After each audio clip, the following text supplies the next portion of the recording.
ورضاك مطلوبنا أعطنا محبتك ومعرفتك وصلى الله على سيدنا محمد وعلى آله وصحبه وسلم والحمد لله رب العالمين. بسم الله الرحمن الرحيم. الحمد لله رب العالمين وبه نستعين على أمور الدنيا والدين. اللهم صل وسلم وبارك على سيدنا محمد حبيب الرحمن وسيد الأكوان الحاضر مع من صلى عليه في كل زمان ومكان وعلى آله وصحبه وتابعه بإحسان. رب اشرح لي صدري ويسر لي أمري واحلل عقدة من لساني يفقهوا قولي. مسلمين مسلمات رحمكم الله. السلام عليكم ورحمة الله وبركاته. Alhamdulillah, saya tinggi syukur kita kehadirat Allah Subhanahu wa taala. Selawat dan salam atas junjungan besar Nabi kita Rasulullah sallallahu alaihi wasallam dan sekalian ahli keluarganya dan sekalian para sahabat-sahabatnya dan pada sekalian kaum muslimin dan muslimat yang mengikuti jejak langkahnya.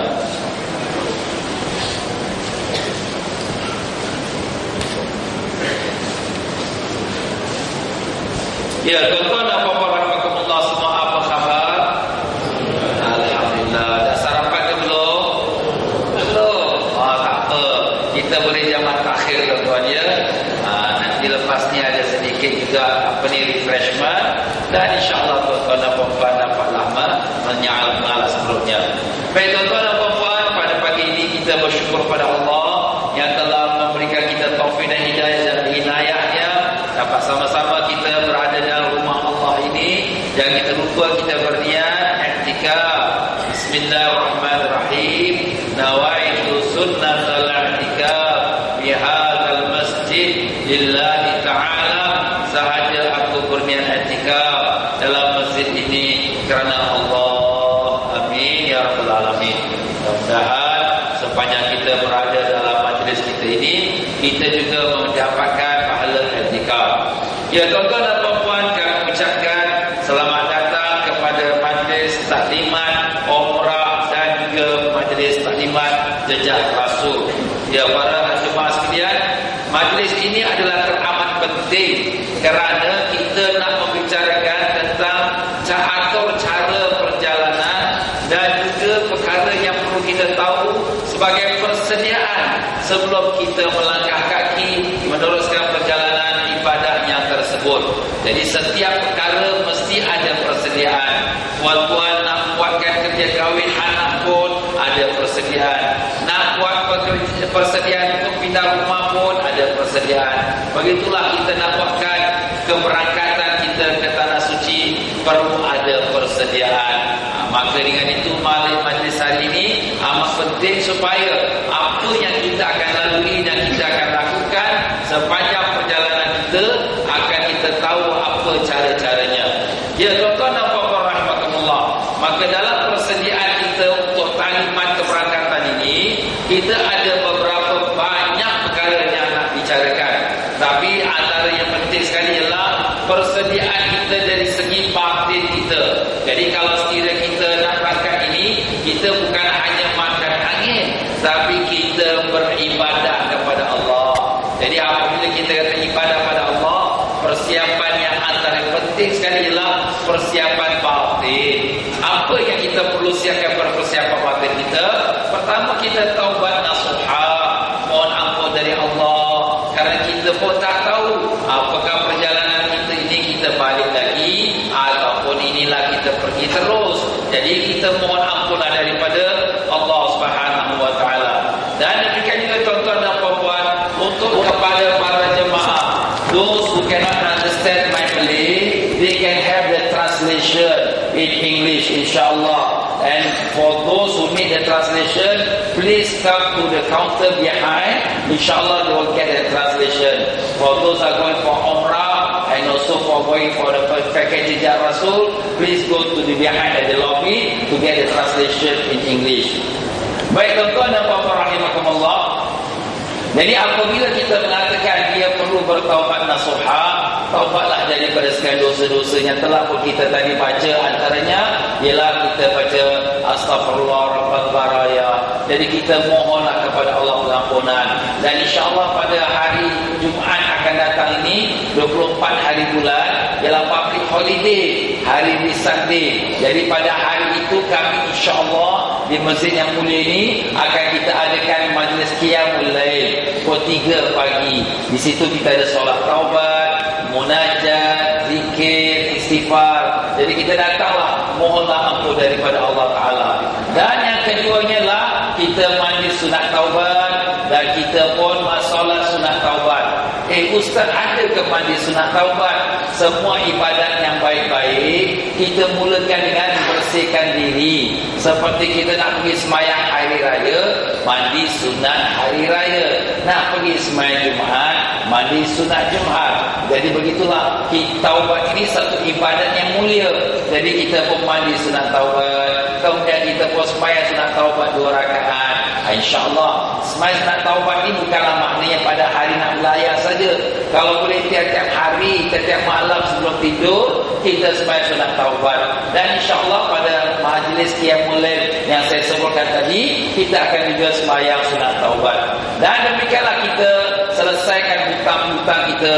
Apa-apa ada sangkut paut kita dengan manusia, kita selesaikan. Maklumlah kita pun tak tahu ajal maut kita. Jadi kalau sekiranya kita dah selesaikan, bila kita berlakulah sesuatu apa yang ditakdirkan Allah, kita kembali pada Allah, dah selesai kita dengan urusan manusia.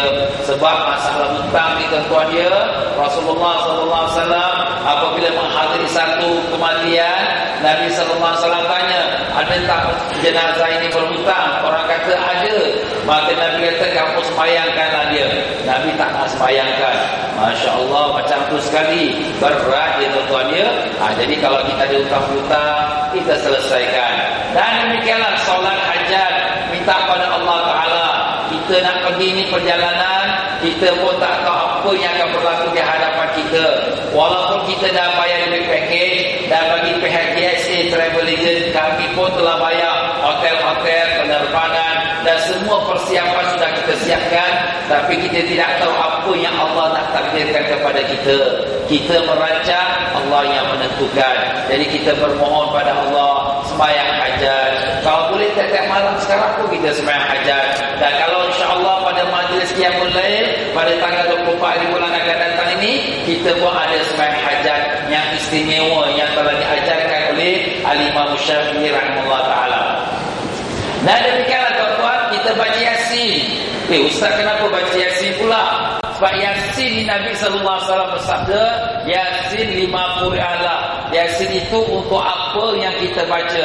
Jadi kalau kita niat kita baca tu, untuk sebelum kita nak baca tu kita niat, mudah-mudahan dengan berkat surah Yasin, Allah SWT mudahkan perjalanan aku ni, selamat pergi selamat balik, selamat daripada penyakit-penyakit bahaya, selamat daripada coronavirus, macam-macam lah ya. Kita minta Allah SWT mudahkan dan selamatkan. Jadi kita doalah baca Yasin. Sebab Yasin ni makbul doanya. Sebab itulah orang tua kita setiap malam Jumaat dia baca Yasin. Tapi bukan tunggu malam Jumaat saja lah, kalau boleh tiap-tiap hari pun kita baca. Jadi insyaAllah pada hari Jumaat yang akan datang ini, kita sembahyang hajat, kita pun baca Yasin insyaAllah. Dan demikianlah kita pun tunaikan amanah. Apa-apa ada amanah kita dengan orang, umpamanya orang simpan wang ringgit dengan kita, ataupun orang ada amanahkan kita barang, kita kembalikan kepada tuannya. Atau kalau kita belum sempat kembalikan, kita pesankan kepada anak isteri kita, ayah ada pegang ni barang ayah pak pakcik ni orang ni kawan orang ni. Jadi kita pesan pada anak kita. Dan demikianlah kita nafkah yang ditinggalkan, siapkan nafkah yang ditinggalkan. Jadi apabila kita sekarang ini nak berangkat, kalau kita lah seorang suami, ada anak isteri yang ditinggalkan, janganlah kita pergi saja tanpa melihat keperluan anak isteri kita itu. Dan demikianlah seterusnya, kita dapatkanlah keridhaan ibu bapa. Yang mana pergi dengan tanpa suami, mintalah redha suami dia, ya. Sebab doa mak bapak ni seperti doa Nabi untuk umat. Jadi kalau sekiranya mak bapak kita doakan kita selamat, selamatlah insya-Allah. Demikianlah suami pun, kalau kita nak berangkat, kita nak tinggalkan suami kita tak dapat belayan sama-sama kita, kita mintalah doa supaya daripada suami kita, minta maaf, minta ampun dengan suami kita. Begitulah sepatutnya. Dan demikianlah juga kita nak bawalah bekalan yang halal. Semua amal ibadat hendaklah bersih. Antara yang bersih ialah bekalannya, wang ringgitnya, perbelanjaannya. Jadi mudah-mudahan perjalanan kita ni tak ada campur-campurnya benda yang kotor, yang haram, tak ada. Dan sebab kalau ada campur-campurnya, maka ibadat kita pun tak diterima oleh Allah. Jadi biar bekalan yang halal. Dan hendaklah ada ilmu. Alhamdulillah tuan-tuan dan puan-puan, sepanjang beberapa bulan yang sudah mengikuti kursus umrah, kursus haji dan umrah. Kita dah belajar bab tawaf, bab sa'i, bab ihram, pantang larangnya. Jadi kita ingat baliklah apa-apa yang telah kita pelajari itu. Jadi kalau ada buku manasik haji dan umrah, kita bawalah bersama. Jadi kita sambil-sambil duduk, masa-masa ada kosong tu, buka balik buku tu supaya dapat kita ingatkan balik apa yang kita telah dengarkan. Dan kalau ada kita laptop ke YouTube ke, buka balik kat mana yang ustaz dah ajar tu semua dah ada dalam kita punya website kita, YouTube kita. Tuan-tuan boleh buka balik, boleh dengar balik, refresh balik apa yang telah kita pelajari. Dan demikianlah teman perjalanan. Jadi alhamdulillah kita ni semua sebagai teman. Jadi apabila kita berangkat ke tanah suci ataupun pakai jejak Rasul, jangan kita buat macam kita lone ranger seorang-seorang saja. Kita kena ada kawan. Kalau kita sakit pening, kawan kita tolong. Kalau kita pergi dengan suami atau isteri tolong menolong. Begitulah dia tuan-tuan dan puan-puan dalam perjalanan kita ini. Dalam perjalanan kita ini, kita perlukan supaya ada berkawan. Tapi kawan ni biar kawan yang dapat membantu kita dalam ibadat. Jangan kawan tu berbual saja. Kita nak ibadat, nak berzikir pun tak boleh. Dia nak asyik ajak berbual. Ini pun kita perlu jaga pula, jangan kawan macam tu. Dan yang ke-13, bermurah hati. Jadi kita bawa dah duit lebih sikit. Bukan duit lebih sikit tu nak belanja shopping, tidak. Itu pun satulah. Tapi untuk kita nak bersedekah. Sebab bila kita bersedekah ni, apa pahalanya nak turun pada kita, Allah jauhkan. Umpama kata kalau sekiranya kita pada hari ini dah takdir Allah di lauh mahfuz dah tulis yang kita kena balak, kena aksiden atau jatuh, patah kaki, tapi alhamdulillah pagi ini kita masukkan duit dalam tabung masjid. Kita sedekah pada rumah Allah ini. Maka sedekah ni dia tahan. Balak tu nak turun, dia tahan tak bagi turun. Itu kelebihannya sedekah. Jadi begitulah kita dalam perjalanan kita di tanah suci, di Baitul Maqdis, banyak orang fakir miskin. Lebih-lebih lagi kalau di Baitul Maqdis orang Palestin, banyak orang susah. Begitu juga kalau di Mesir, yang mana pergi Mesir, banyak orang-orang miskin. Jadi kita pun siap-siap jugalah bawa duit kecil-kecil untuk kita nak bersedekah. Kalau ada orang miskin, aku nak sedekah. Jadi itu pun bagus. Untuk Allah jauhkan kita pada balak dan mendapatkan pahala yang besar di sisi Allah. Dan yang ke-14, bekalan takwa dan ikhlas niat. Ini paling penting tuan-tuan. Wa tazawwadu fa inna khairaz zadi taqwa. Berbekallah kamu, dan sebagai bekalan itu ialah takwa. Jadi takwa ni penting. Semua ibadah pun mesti ada takwa. Dari takwa itulah baru datangnya ikhlas. Jadi kalau sekiranya kita buat ibadat, kalau tak ikhlas, Allah pun tak terima. Jadi dengan sebab itulah kena ada bekalan takwa dan ikhlas. Dan akhir sekali, yang teramat penting sekali ialah sabar. Sabar tuan-tuan ya. Sebab dalam semua perkara dalam hidup dunia ini takkan sunyi daripada cubaan Allah Ta'ala. Baik kita dalam negeri pun ada cubaan, baik kita dalam rumah pun ada cubaan, dalam tempat kerja pun ada cubaan. Ada saja yang tak kita senangi. Mungkin perangai kawan kita, mungkin perangai bos kita, mungkin anak-anak kita, mungkin isteri, mungkin suami. Tapi semua tu kita kena banyak sabar. Begitulah kalau kita dalam rumah tangga pun banyak cubaan, bagaimana Bagaimana dengan ramai manusia? Kalau yang pergi Mekah, bagaimana orang beratus-ratus ribu, bukan 1-2 ribu, ratusan ribu. Sekarang saya baru balik, saya baru 4 hari balik. Mekah dah macam musim haji, penuh orang. Subhanallah tuan-tuan. Kenapa jadi macam tu? Pasal sekarang banyak orang tak dapat pergi haji kerana kota. Jadi banyak orangnya rasa sudahlah, aku tak pergi haji, aku pergi umrah. Jadi umrah sekarang penuh sesak tuan-tuan, Masya Allah. Jadi sudah tentulah ada yang terpijak kakinya, selipar dia hilang, kena tolak, sakit, macam-macam. Jadi apabila kita menghadapi semua keadaan seperti ini, apa yang kita kena ingat? Cobaan. Kena ingat macam tu tuan-tuan. Tak boleh kita kata, aku ni macam ni kenapa? Kau ni kat tanah suci tau, kau ni buat ibadat tau, ini pahala besar. Pahala bila besar tuan-tuan, cobaan dia pun besar. Jadi selalu kita kena ingat cobaan. Jadi kalau kita ingat selalu macam tu, tak adalah kita nak marah, tak adalah kita nak melenting. Itulah dia tuan-tuan. Ini sangat penting sekali persediaan batin kita. Ada pun persediaan zahir kita tuan-tuan dan puan-puan. Persediaan zahir yang pertama sekali ialah kesihatan kita. Kesihatan ini adalah modal kita. Kalau kita duit banyak, kita dah beli package dah siap first class, tapi kalau sekiranya tak kuat, badan sakit, tak boleh nak buat ibadat, tak boleh kita nak berziarah. Jadi kesihatan tu penting. Macam mana kita nak persiapkan kesihatan? Pergilah jumpa doktor, ambil ubat-ubat yang mana kita perlukan. Kalau sekiranya kita ada sakit lemah jantung, kita ada sakit gout, kita ada sakit kolesterol, diabetes, semua ubat-ubat tu siapkan.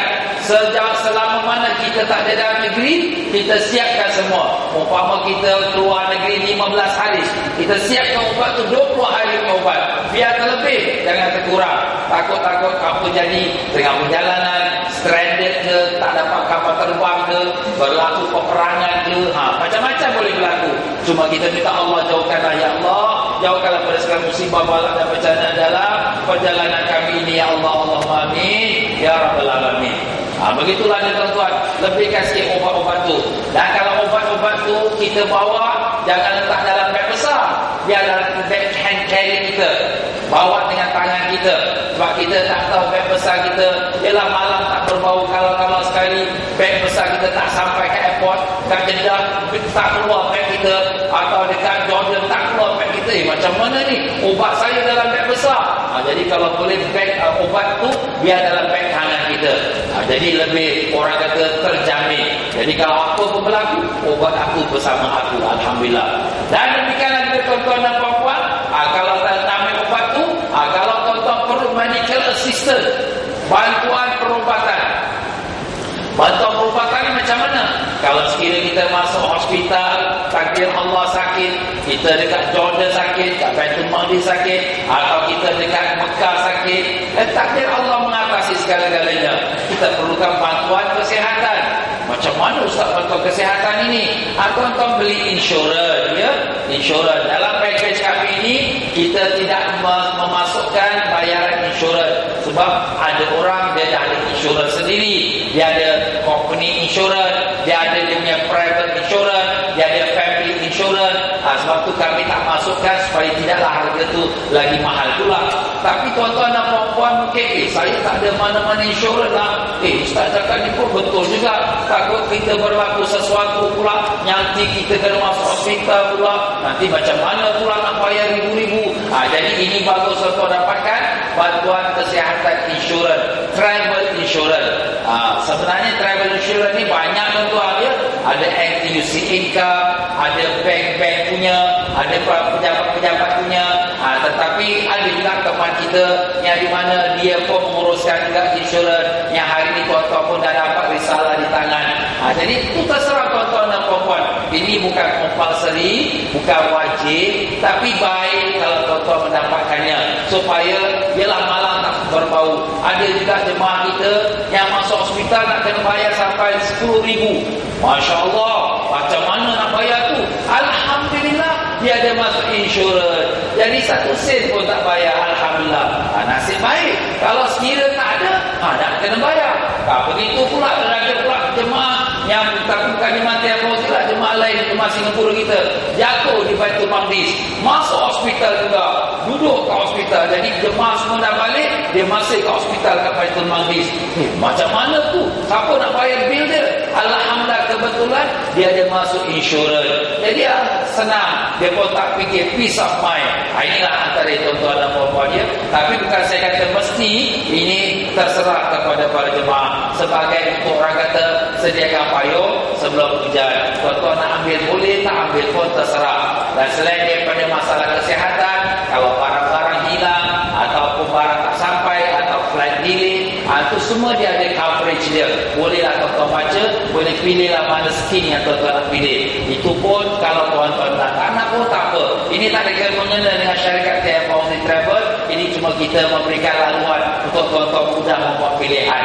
Siapa nanti setuju atau teringin atau nak bertanya, boleh tanya kepada mereka yang bertanggungjawab dalam urusan ini di kaunter yang ada di belakang daripada masjid ini, di belakang kita sini ya. Dan apakah barang-barang yang perlu kita bawa? Jadi tuan-tuan dan puan-puan mestilah bertanya-tanya, nak bawa apa ustaz ni nak pergi ni? Berapa lai baju, berapa lai semua, apa nak bawa, baju panas ke, baju sejuk ke, nak macam mana? Jadi untuk barang-barang keperluan ini, ada yang untuk lelaki, ada untuk wanita. Jadi kalau untuk wanita yang kita perlu bawa, pertama 2 atau 3 lai tudung. Jadi ini kerana kita ni nak ibadah, jadi kita nak sembahyang, kita nak mengerjakan tawaf, kenalah ada pakai tudung yang sempurna menutup aurat. Jadi tuan-tuan kaum ibu lah khususnya ya, 2 atau 3 lai tudung, 1 basuh, 1 pakai, 1 spare siap-siap. Dan yang keduanya ialah 1 tudung sembahyang hadiah dari syarikat. 1 tudung sembahyang dari syarikat. Ini kalau sekiranya kita kaum ibu bagus saja. Dan 1 lai baju putih. 1 lai baju putih ini untuk kita memakainya untuk kaum wanita lah dalam masa dia ihram. Jadi kalau ihram ni bagusnya pakai putih. Sebab Nabi SAW pun pakai putih, Nabi suruh pakai putih. Jadi kalau kaum ibu ada 1-2 lai baju yang untuk pakai putih itu dalam ihramnya. Dan 2 atau 3 pasang sarung kaki. 2 atau 3 pasang sarung kaki. Jadi sarung kaki ni kenapa ustaz? Kerana sarung kaki ni sebagai untuk nak menutup aurat. Sebab kita ni kaum wanita ni auratnya daripada ujung kepala sampai kepada ujung kaki. Jadi ujung kaki tu pun kenalah tutup aurat, pakailah stocking. Dan 2 pasang pergelangan tangan. Pergelangan tangan tu wristband. Untuk supaya apa? Supaya dapatlah dia menutup auratnya. Supaya kalau sekiranya dia waktu dia melampai Hajar Aswad, Bismillahirrahmanirrahim, jangan lengan dia terturun. Bila lengan kain dia terturun, jadi ada wristband tu, setiap pergelangan tangan dia cover lah, dia tutupkan aurat tu, tak nampaklah aurat dia. Kalau sekiranya dia tak ada tutup ni, jadi bila Bismillahirrahmanirrahim kain lengan dia terturun, nampak aurat, batal dia punya tawaf dia. Itu kita dah belajar dalam bab tawaf. Dan 3 atau 4 pasang baju biasa, baju-baju basahan lah ya. Saya nasihatkan kalau sekiranya nak bawa baju-baju ni, jangan bawa banyak-banyak. Kenapa bawa banyak-banyak? Bawa 2-3 lai, 4 lai, paling banyak maksimum 4 lai. Kenapa? Sebab nanti kat sana pun tuan-tuan boleh beli, kat Mekah pun boleh beli, kat Mesir pun boleh beli, yang nak pergi Mesir, boleh pergi Istanbul, kat Istanbul pun boleh beli, kat Madinah pun boleh beli ya. Jadi kalau sekiranya kita dah beg kita dah penuh-penuh, dah berat-berat, nanti kita balik nak beli macam mana? Beg dah berat dah. Jadi kalau sekarang kita bawa beg mungkin 10 kilo, 15 kilogram. Jadi kalau sekiranya balik, aku nak beli kurma, aku nak beli jubah, aku nak beli tasbih. Jadi adalah tempat dia juga untuk dia nak beli. Kalau dari Singapura dah cukup 30 kilogram, balik dah tak boleh lagi nak isi. Itu tuan-tuan masalah. Jadi kita kena pandai bijak merancang supaya jangan kita menyusahkan diri kita. Make yourself happy. Jadikan diri anda bahagia. Jadi tak ada masalah kita nanti dekat airport bila kita timbang beg-beg kita. Dan demikianlah 1 atau 2 lai seluar panjang dalam. Ini untuk persediaan. Sebab kita dalam ihram ni orang perempuan dia, kita kena jaga aurat. Kadang-kadang angin tiup terbuka kain kita. Jadi kita dah pakai seluar panjang kat dalam, jadi tertutup aurat kita. Itulah untuk orang perempuan secara ringkas. Adapun untuk orang lelaki, kau ibu atau kau bapa, maka 1 pasang kain ihram diberi oleh pihak syarikat. Ini satu pasang kain ihram ni, orang-orang lelaki, pihak syarikat kami akan berikan hadiah. Jadi tak payah dia nak beli kain ihram lagi. Cukuplah dengan kain ihram yang kami beri. Tetapi kalau dia rasa nak beli lagi, saya nasihatkan jangan beli kain tualam, beli kain ela. Tapi dalam pandangan saya tak perlu. Kenapa? Kerana kita dalam ihram ni tak lama, sebab kita buat umrah, bukan buat haji. Kalau buat haji mungkin 62 hari pakai ihram. Kalau buat umrah tak sampai 24 jam dah buka balik ihram dia. Jadi macam itulah dia punya kain ihram ni kami beri hadiah kepadanya. Dan 2 atau 3 helai baju kurung. Ini baju basahan.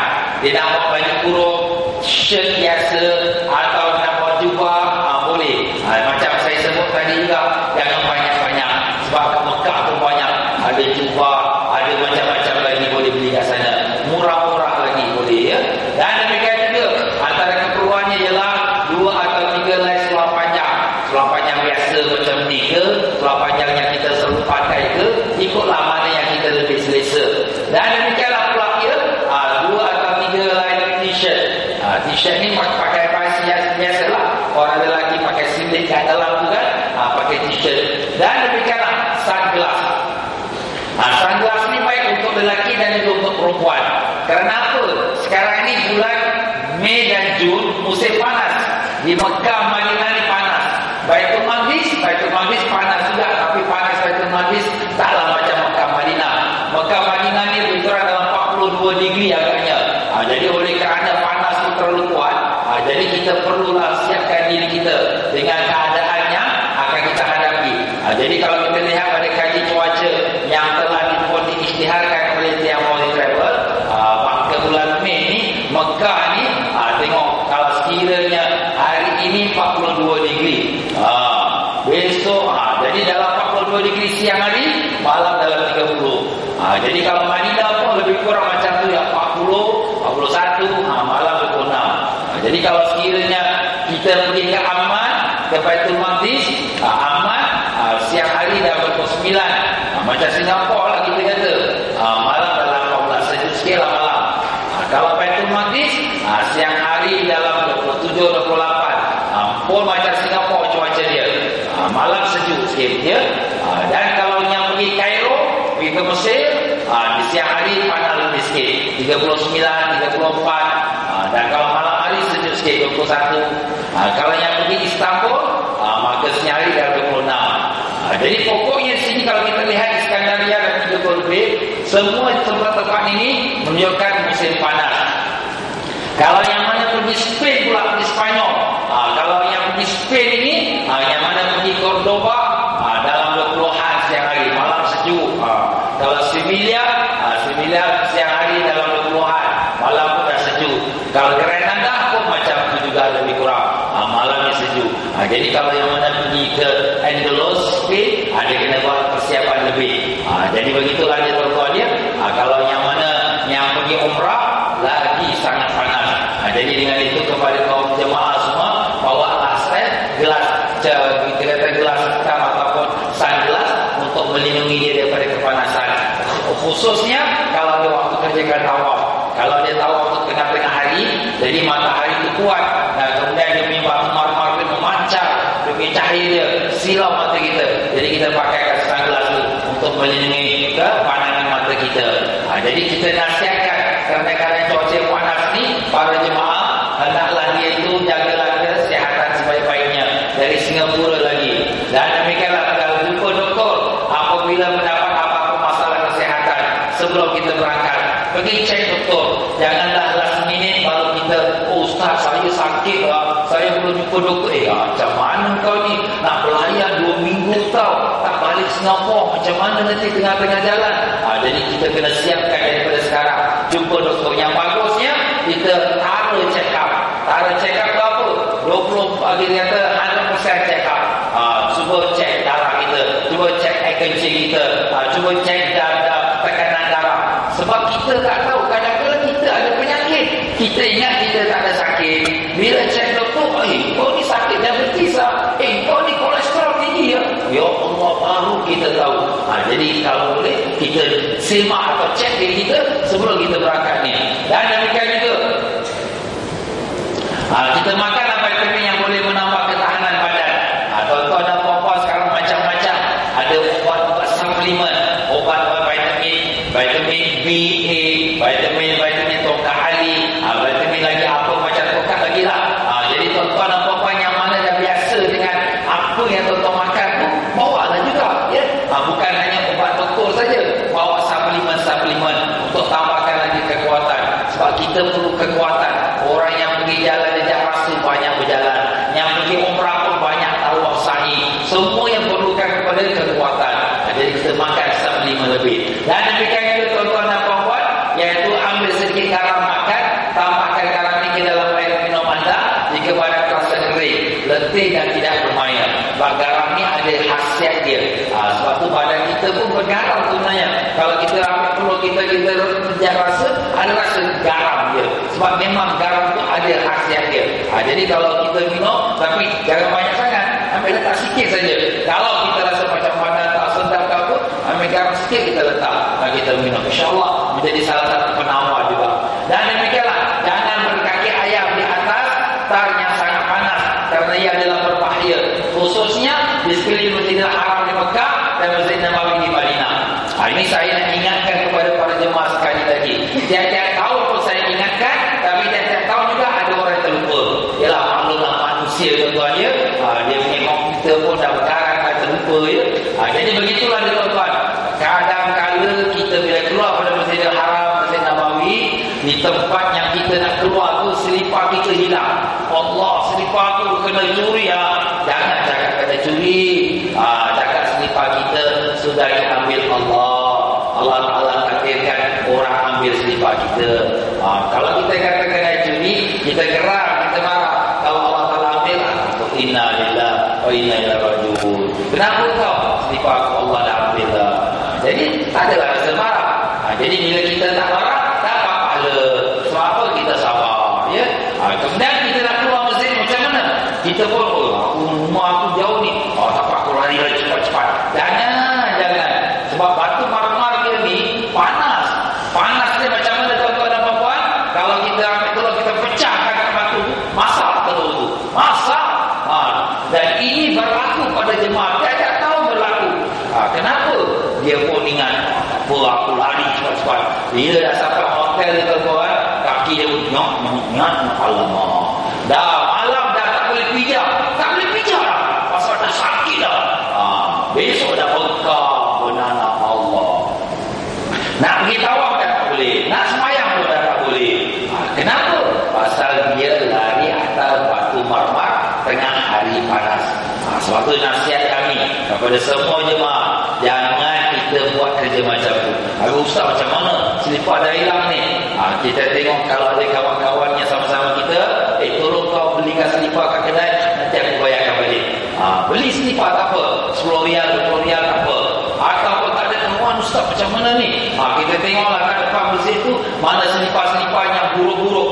Ini warna kuning, ini warna biru, ini yang orang tak ada pakai lagi, ini orang dah capak-capak. Kita pun pakai. Kita niat apa? Niat pinjam. Aku pinjam dia pada tuan dia ni, pergi ke kedai. Jangan main hotel, pergi kedai, beli selipar. Kemudian selipar ni hantar balik pulang. Allah, Ustaz, tak ada orang punya. Mana kalau tahu tak ada orang punya? Mungkin ada orang dia sengaja dia pakai selipar lain-lain colour sebab dia tahu orang curi selipar dia. Kalau selipar sama sepasang, ini selipar cantik, orang kampung. Tapi kalau selipar ini tak kena, tak match lah, dia tak mau. Jadi ada orang buat macam tu. Memang ada tuan-tuan. Saya tahu ada orang buat macam tu. Sebab tu di sini kita kalau ambil selipar macam tu pun, kita kena ulangkan juga.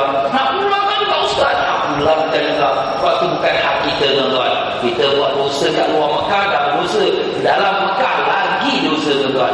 Begitulah dia tuan-tuan dan puan-puan.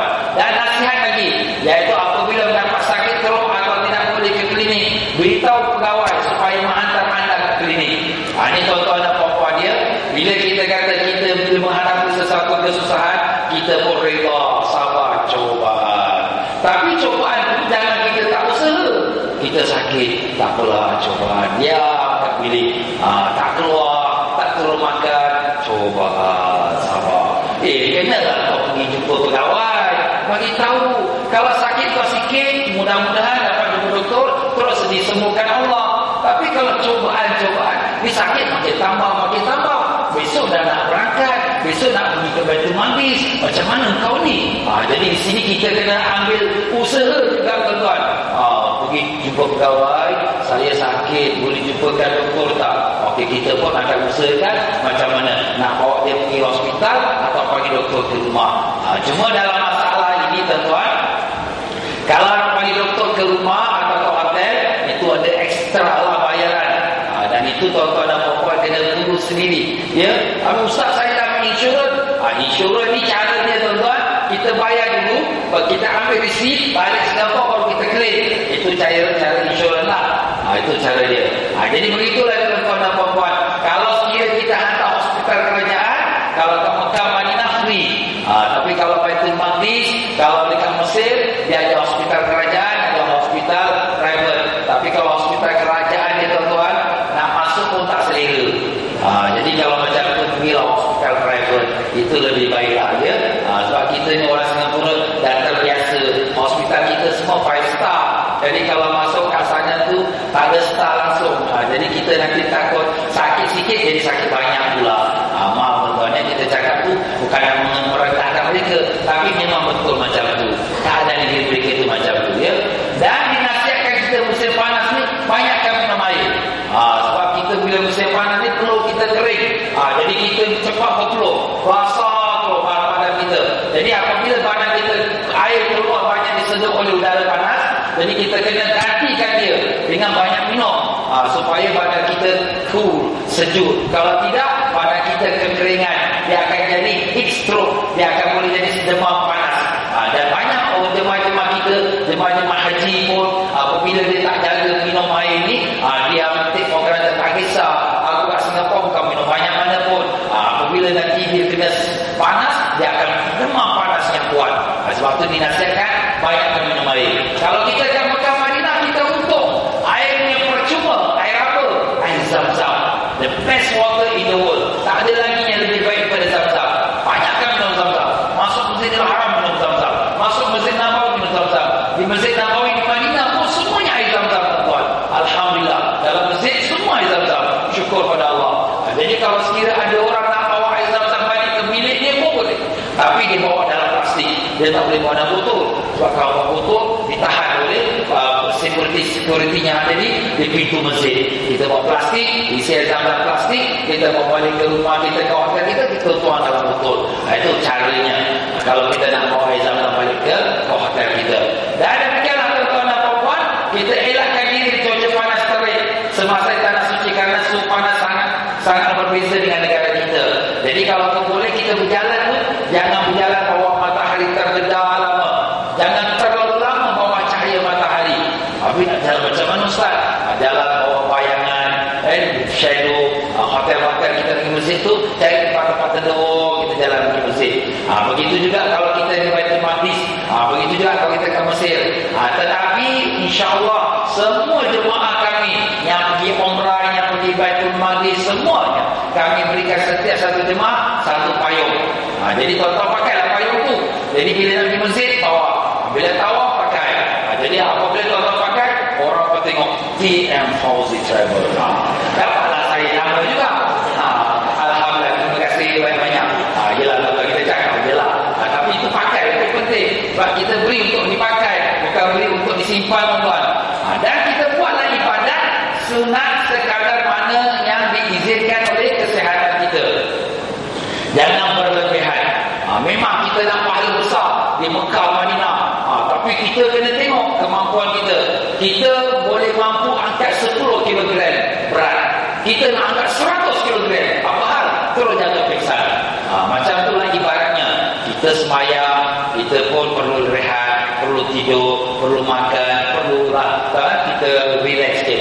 Tapi kalau kita terus berpanjang ibadat, baru 2-3 hari dah terus kita pun dah larang, dah tak boleh bangun, dah demam pula. Jadi lagi banyak lagi ibadat kita yang tertinggal. Jadi itulah tuan-tuan, kita kan ada planning. Jangan kita ikutkan semangat saja, tapi semangat itu bersesuaian dengan kemampuan diri kita. Begitulah dia tuan-tuan dan puan-puan sebagai nasihat-nasihat yang penting untuk kita. Jadi kalau sekiranya pada jemaah-jemaah yang orang yang berumur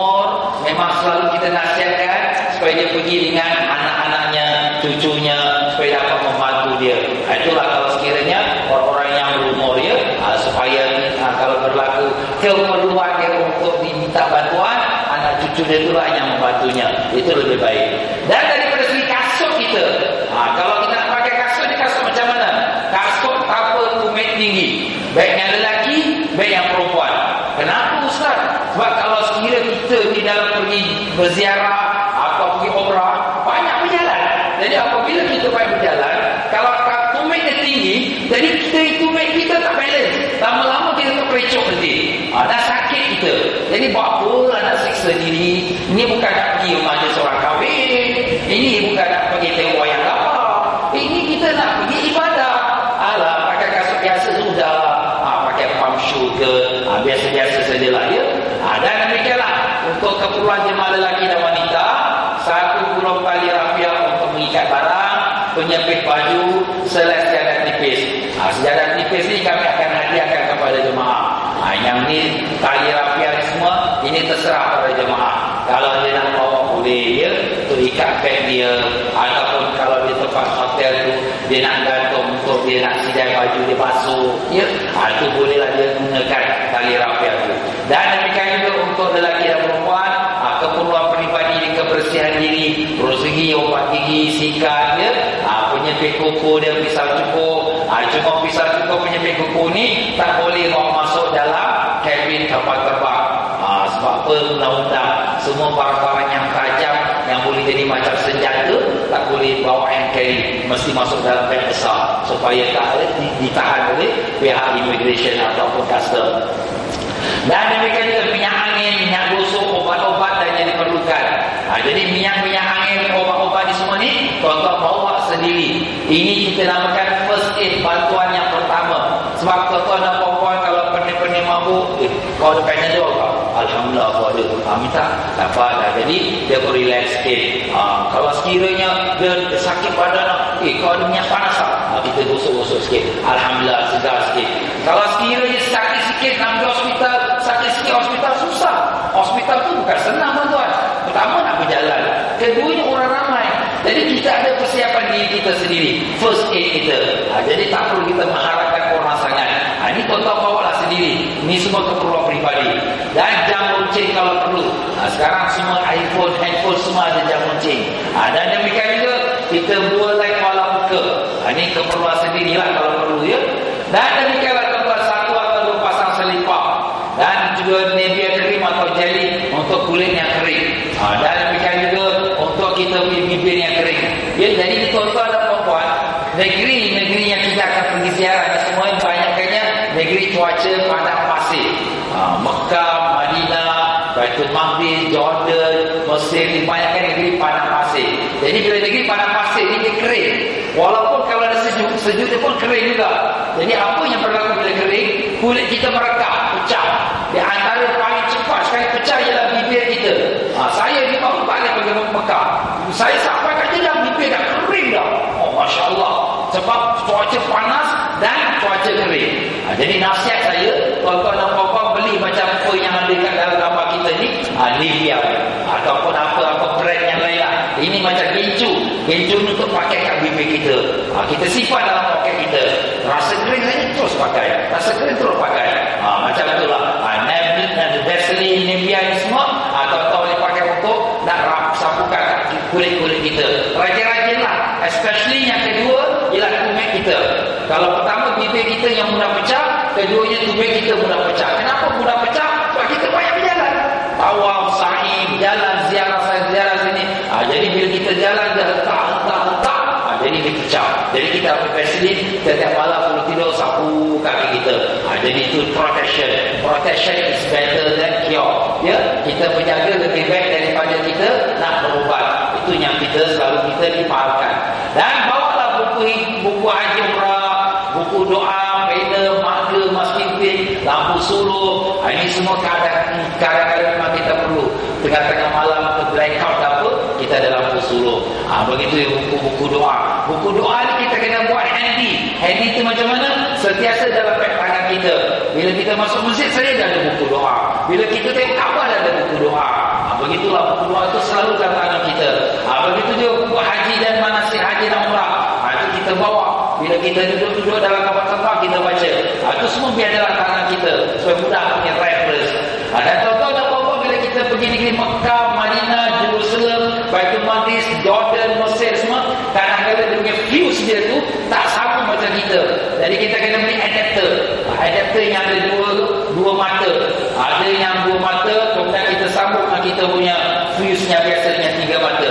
Ini adapter ni banyaklah dijual di kedai-kedai elektrisiti ataupun tempat-tempat shopping center kita. Kena bawa dari Singapura siap-siap. Nanti tuan-tuan kat Mekah nak charge handphone, nak charge tuan-tuan ni kamera, alamak, tak sama lah pin dia. Tak boleh charge lah. Dah rugi tuan-tuan. Jadi semua kita siapkan sebelum kita belayar ni, kita bawa sama-sama kita. Itu semua persiapan zahir kita. Alhamdulillah, kita dah tentu persiapan zahir, persiapan batin. Daripada persiapan zahir kita, apakah yang akan tuan-tuan dapat daripada TM Fauzi Travel sebagai salah satu jemaah package-package yang tuan-tuan ikuti? Barang-barang yang akan diberikan ialah pertama, kita akan berikan bag trolley. Ini bag trolley ni tuan-tuan, ialah yang pertama yang kami adakan seperti ini. Selalu dia punya bag trolley tu biasa saja. Tapi ini kita buatkan hardcover. Hardcover bukan sembarangan. Ada embroid pula dengan nama kita punya nama company kita. Jadi tuan-tuan semua jemaah akan kita beri setiap satu orang satu. Ini dia boleh bawa masuk dalam kapal terbang. Ya, sebab saiz dia, ukuran dia menepati saiz ukuran yang dibenarkan oleh pihak penerbangan. Cuma kadang-kadang lah ada penerbangan dia tengok, besar, masuk kargo. Itu kalau dia suruh masuk kargo lah segini, kita tak kena bayar apa-apa. Itu pasal dia suruh masuk. Tapi kalau sekiranya kita bawa terus sampai dalam kabin, boleh masuk dalam kabin. Jadi itu kita setiap satu orang akan diberikan satu bag trolley ini dan satu bag sandal, sling bag, ya, dengan nama syarikat. Dan ini kita boleh bawa masuk ke dalam Masjidil Haram, Masjid Nabawi kalau kita perlukan. Buku doa kita dan obat-obat kita, kita letak situ. Jadi mana kita pergi pun ada keperluan kita bersama kita. Dan demikian juga sepasang kain ihram. Ini untuk orang lelaki, mungkin kami akan hadiahkan. Dan kain telekong lampu muslimat, ini untuk orang muslimat. Jadi kalau muslimat ni dia pakai kain telekong ni, dia kena pakai kain telekong ni bila kita pergerakan ramai, mass movement. Macam mana pergerakan ramai? Bila kita di Changi Airport, apabila kita nanti nak pergi tawaf yang pertama, apabila kita nak pergi ziarah makam Nabi SAW the first day. Kenapa Ustaz? Sebab orang ramai. Jadi macam mana kita nak kenal jemaah kita? Kalau pada jauh, kita tengok semua sama. Macam Changi Airport, sekarang yang belayar 400 jemaah, yang kita punya ada 50. Mana satu jemaah TM Fauzi ni? Tapi bila kita ada pakai ribbon hijau, sebab selendangnya atau tudungnya ada ribbon hijau, tu dia TM Fauzi yang orang tu. Mari. Jadi senang kita kenal. Jadi kita akan minta pada jemaah muslimat khususnya memakai demikian. Dan demikian juga satu buku doa haji dan umrah. Ini akan kami hadiahkan kepada para jemaah semua. Dan demikian juga tasbih tawaf. Untuk kita kira bilangan jumlah pusingan tawaf kita. Dan setiap jemaah akan mengambil satu botol Zam-Zam. Ini hanya diambil di Changi Airport. Jadi apabila kita keluar daripada Jeddah, semua orang kita akan bekalkan satu botol Zam-Zam. Tapi kita nak bagi jemaah, kita masukkan dalam kargo. Nanti apabila sampai dekat airport Singapura, satu orang ambil satu, satu orang ambil satu. Itu kita akan beri kepada tuan-tuan. Kalau jemaah yang pergi ke Mesir, yang pergi ke Baitul Maqdis, jadi itu dia kena angkat sama-sama untuk disimpankan dalam store di Mesir atau di Baitul Maqdis. Sebab kita belum balik Singapura lagi. Jadi begitulah tuan-tuan dan puan-puan mengenai air Zam-Zam ni. Semua setiap satu jemaah kita akan beri. Dan satu tag nama. Ini tag nama ni dengan dia punya lanyard dia ni sangat-sangat penting. Kita kena tahu cara memakai dia tuan-tuan. Cara memakai dia tu hendaklah kita letakkan nama kita syarikat dan bendera Singapura tu betul. Kenapa tuan-tuan? Sebab kalau kita terbalik bendera Singapura atas di bawah-bawah di atas, maka nanti jenis tali leher pun nama pun lari-lari. Nanti bergulung-gulung dia. Jadi tuan-tuan dan puan, pastikan bendera Singapura ni betul. Ni atas di bawah ni. Terus kita sangkutkan dia. Baru straight, cantik saja nampak. Itu cara pakai. Sebab kadang-kadang saya tengok orang pakai, nama pun dah tak nampak. Nama syarikat. Kenapa? Sebab dia pakai terbalik-terbalik. Jadi kita kena tahu cara pakai. Dan name tag ini tuan-tuan, ataupun kita punya nama kita ni sangat penting. Dia menggantikan pasport kita. Kalau tuan-tuan dan puan-puan di Mekah Madinah, kita tak pegang pasport, dipegang oleh ejen kita sana. Sebab ini undang-undang Saudi Arabia, jemaah tak boleh pegang pasport. Jadi apabila kita tak boleh pegang pasport, macam mana orang nak kenal kita dari negeri mana? Kalau kita jatuh pingsan kat tengah jalan, macam mana orang nak tahu? Orang lihat daripada kita name tag kita. Oh, ni orang ni orang Singapura. Oh, ni ada dunia alamat dia. Kita ada nombor telefon, semua ada. Di belakang dia ada hotel dia. Kemudian ada ustaz-ustaz dia punya nama, Ustaz Hanif, Ustaz Ali, Ustaz Ghazali, nombor telefon dia semua siap ada. Jadi kalau tuan-tuan dan puan-puan di tengah-tengah dalam perjalanan tuan-tuan hilang, macam mana aku ni? Kita telefon ustaz kita ni, Ustaz Ali, saya dekat sini, tolong ambil saya. Dan pernah berlaku juga jemaah hilang. Bila jemaah hilang, alhamdulillah dia ada pakai name tag. Dia pun jumpa polis pun telefon kita, itu pun datang ambil orang tua tu. Ini very important tuan. Jangan lepas. Dan ini pun sebagai tanda kita jemaah umrah. Ada juga jemaah umrah kita, tapi dah lama, cerita lama, dia lupa nak pakai. Dia pergi ke Masjid Nabawi, balik pada Masjid Nabawi, kemudian kena tangkap polis. Pasal polis tengok dia lain macam, jalan takut-takut aja. Polis tengok badge pun tak pakai, polis tangkap dia, masuk penjara. Pasal polis cakap Arab, dia cakap Melayu. Polis cakap Arab, dia cakap Inggeris. Polis pun tak faham, jadi masuk penjara. Esok polis yang ada 2 paku datang, dia pun cakap Inggeris. Sebab sana ini tuan-tuan, kalau polis-polis private ni, dia tak tahu cakap Inggeris, dia cuma cakap Arab je. Jadi yang mana yang ada paku ni, ada belajar kat United States lagi, yang ada boleh speaking. Jadi baru jumpa, oh you Singapore, oh you hotel ini, okey telefon hotel, yes, ada 5 Singapore di sini, anda boleh. Tapi isteri dia menangis sepanjang malam, laki tak boleh kan? Sebab tu isteri nasihat saya, jangan lepaskan ini name tag ni. It's very important. Dari saat kita berangkat di Changi Airport, kita dah pakai sampai kita balik ke Singapura, barulah tuan-tuan bersimpan sebagai souvenir dalam almari. Itu tuan-tuan dan puan-puan. Name tag ni jangan tinggalkan dia. Dan demikian juga bag tag.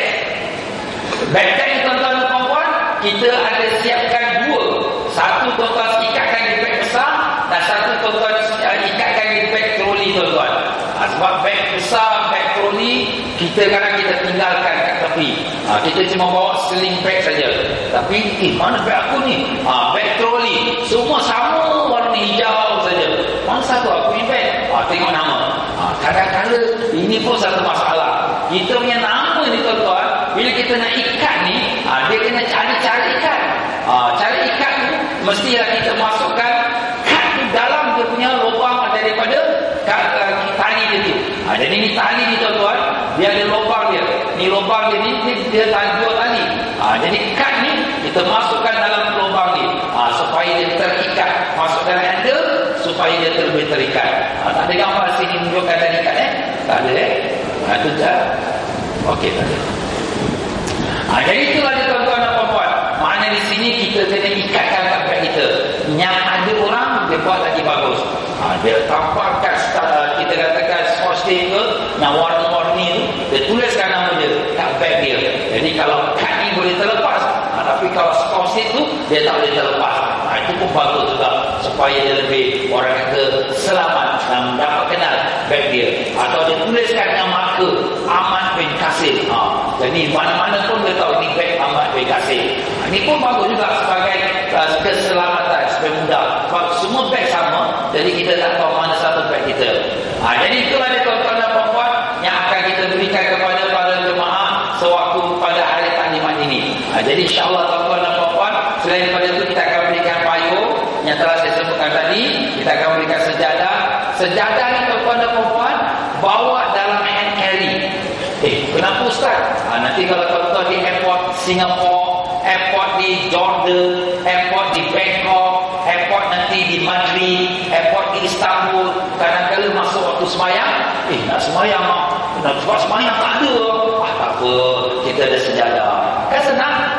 Jadi sejadah ni very important.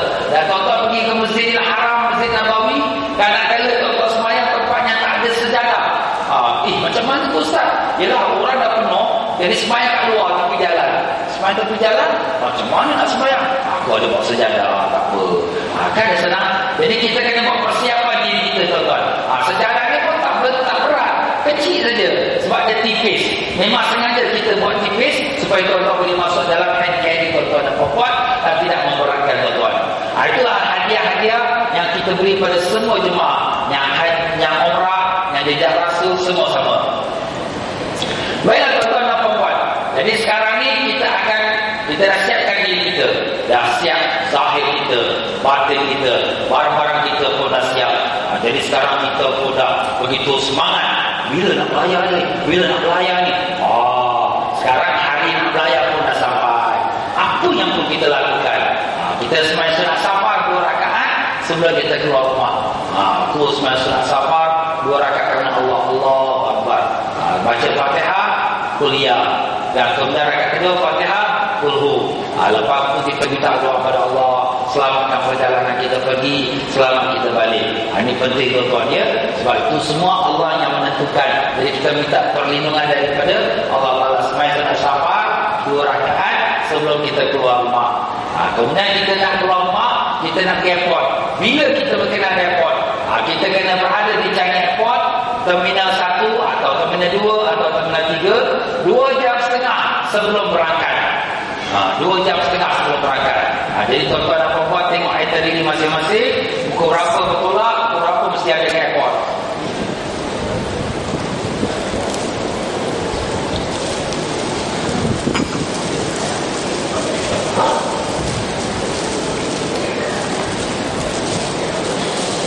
Dua jam setengah tu tuan-tuan dan puan-puan berbeza-beza masa-masanya.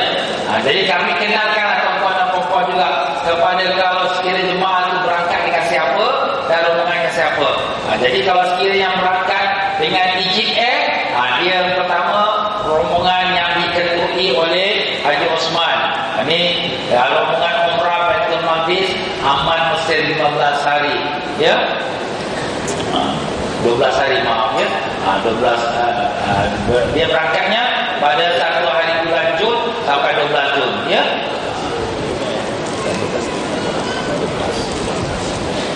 Coklat nombor 1 coklat TM. Ini pegawai di Osman, handsome boy tuan-tuan.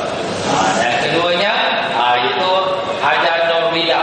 Hajar Norwida hitam manis ya. Ini pada package-nya baik Mesir, Baitul Maqdis, Amman dan Petra ya. Istanbul ya. Mesir, Baitul Maqdis, Amman dan Istanbul ya. Dia 16 hari ya, berangkat 29 ni. Iaitu Hajar Norwida. Ini semua naik Egypt Air. Dan juga Haji Ayub, ini kita punya membaca selawat dan zikir. Dia akan berangkat sama-sama rombongan 30 Mei. Umrah Baitul Maqdis, Amman dan Mesir. Dia 30 Mei. Iaitu Haji Ayub ya. Jadi mereka bertiga ni semua akan berangkat dengan Mesir Airline, Egypt Air. Jadi Egypt Air ni tuan-tuan dan puan-puan, ini sebagai contoh 1 Jun saya sebagai contoh. Dia berangkat dari Singapura 20.50. Jadi pukul 6.30 kita kena ada di airport Changi. 6.30 kena ada di airport Changi. Jadi apabila sampai di Bangkok, dia transit. Dia transit ni dalam tempoh 2 jam suku atau 2 jam setengah, atau di sini 3 jam ya. Transit 3 jam, lepas tu berangkat ke Kahirah, ke Mesir pula. Daripada Mesir, dia tiba di Mesir. Jadi ada yang terus berziarah Mesir, ada yang pergi ke Jordan dulu, ikutlah dia punya itinerary dia ya.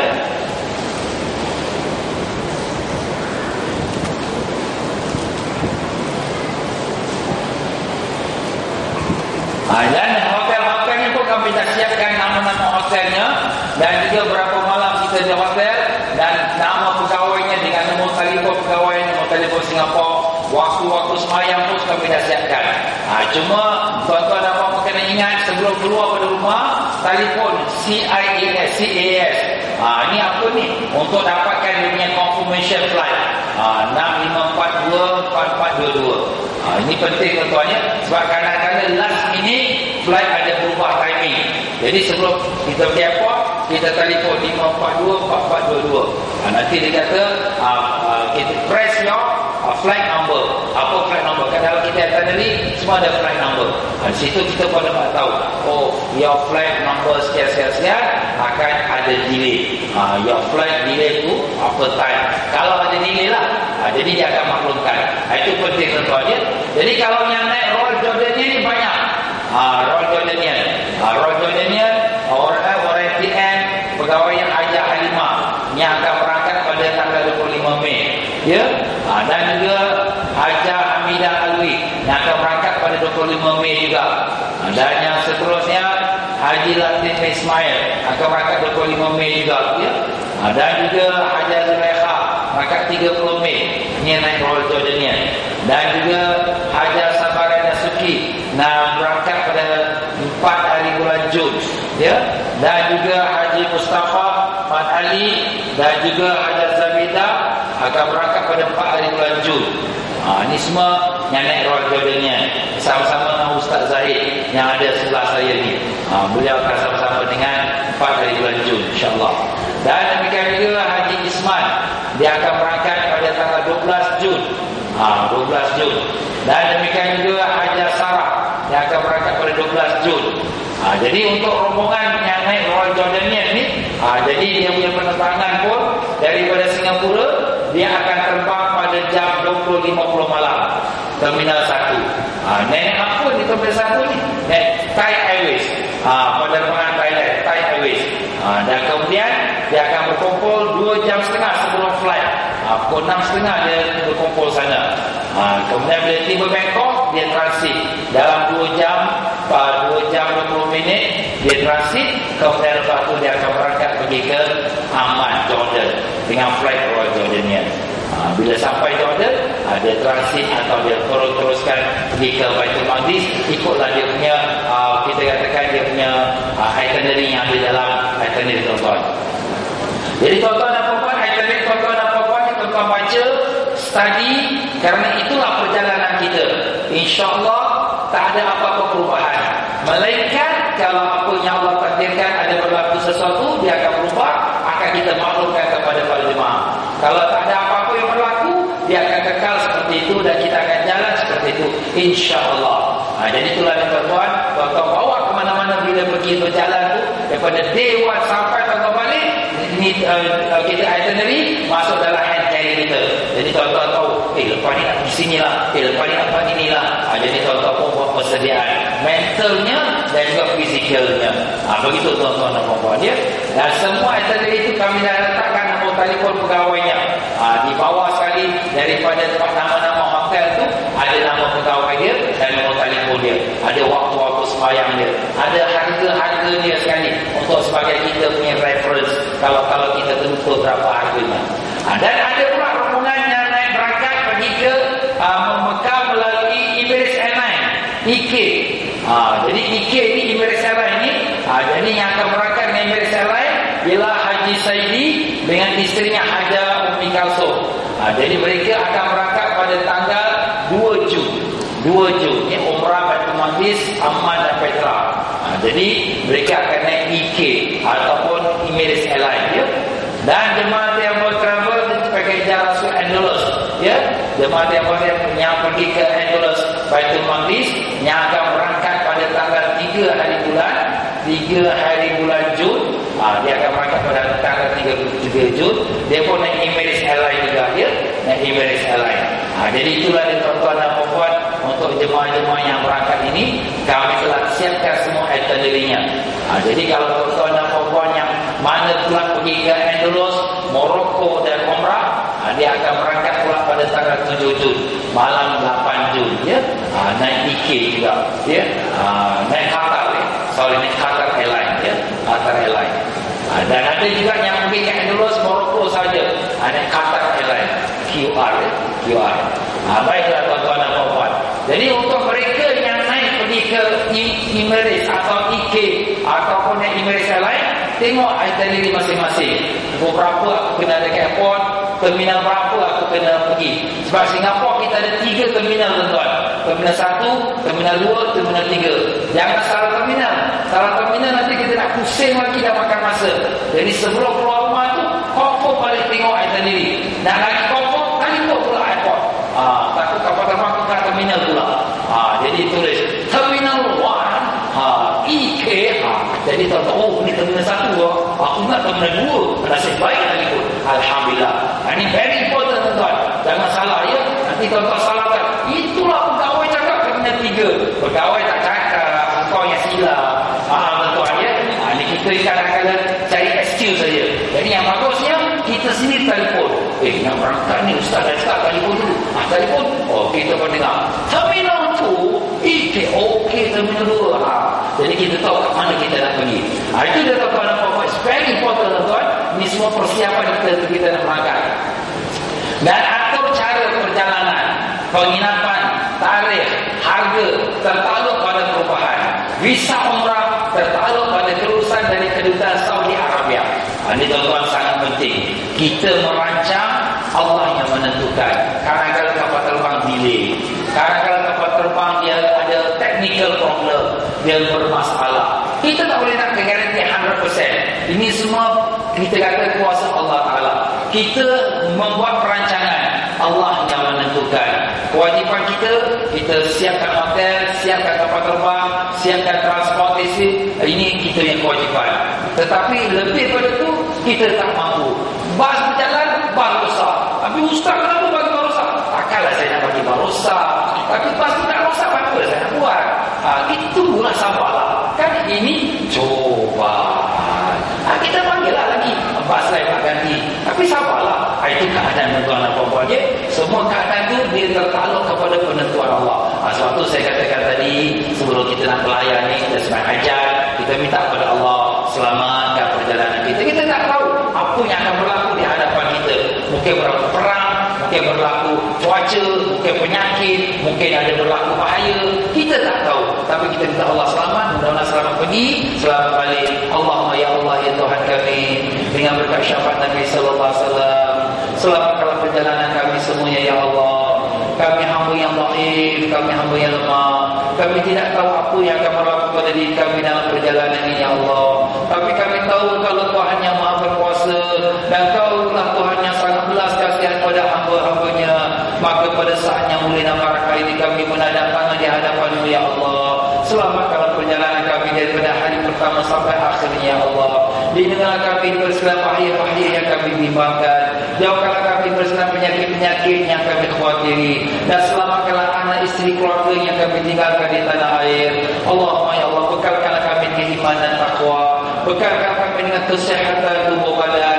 Bekalkanlah kami dengan kesabaran. Bekalkanlah kami dengan maqabulan doa. Mudahkanlah kami untuk mengerjakan ibadah di tanah suci ya Allah. Mudahkanlah kami berziarah kekasih kami Rasulullah sallallahu alaihi wasallam. Mudahkanlah kami untuk bersemayam dalam raudhah. Mudahkanlah kami untuk mengerjakan tawaf dan sa'i. Mudahkanlah kami untuk mengerjakan ibadah-ibadah di tanah suci-Mu ya Allah.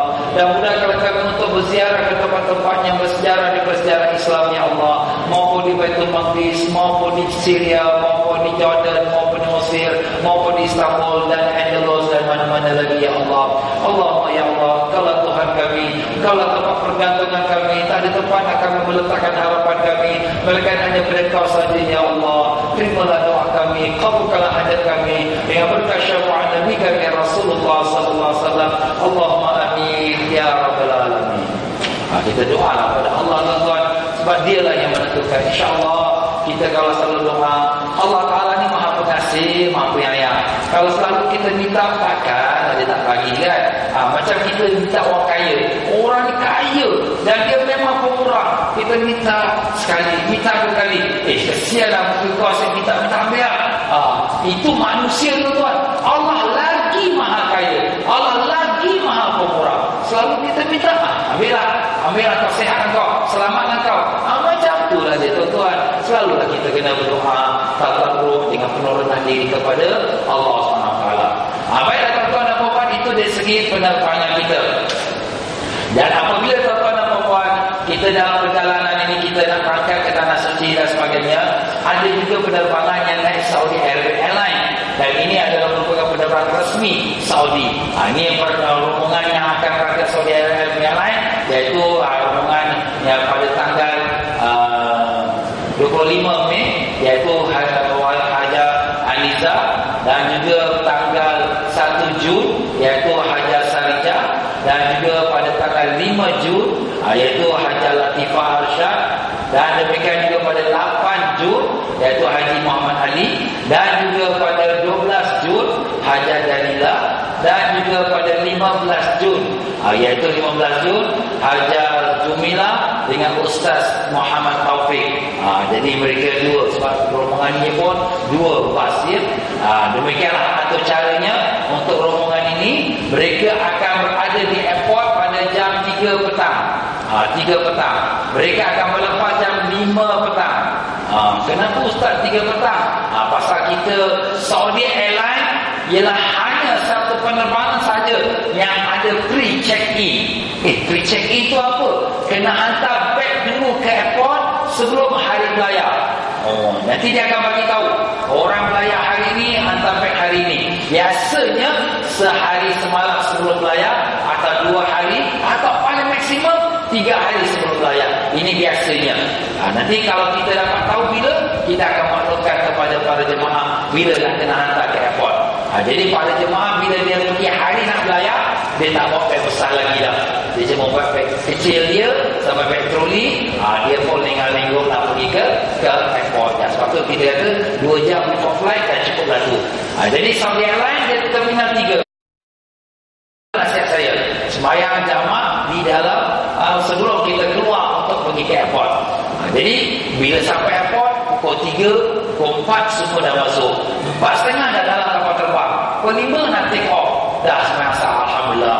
Aku dah sembahyang asar selamat, alhamdulillah. Sebab bila kita sampai Jeddah, kita sampai pukul 10 malam atau pukul 9.40. Ini sebut 9.40 malam.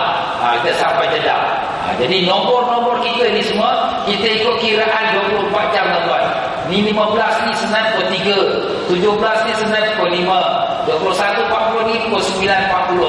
Kita ikut kiraan 24 jam. Jadi tuan-tuan dan puan-puan, bila kita sampai Jeddah, ini dah isyak ni, maghrib aku kat mana?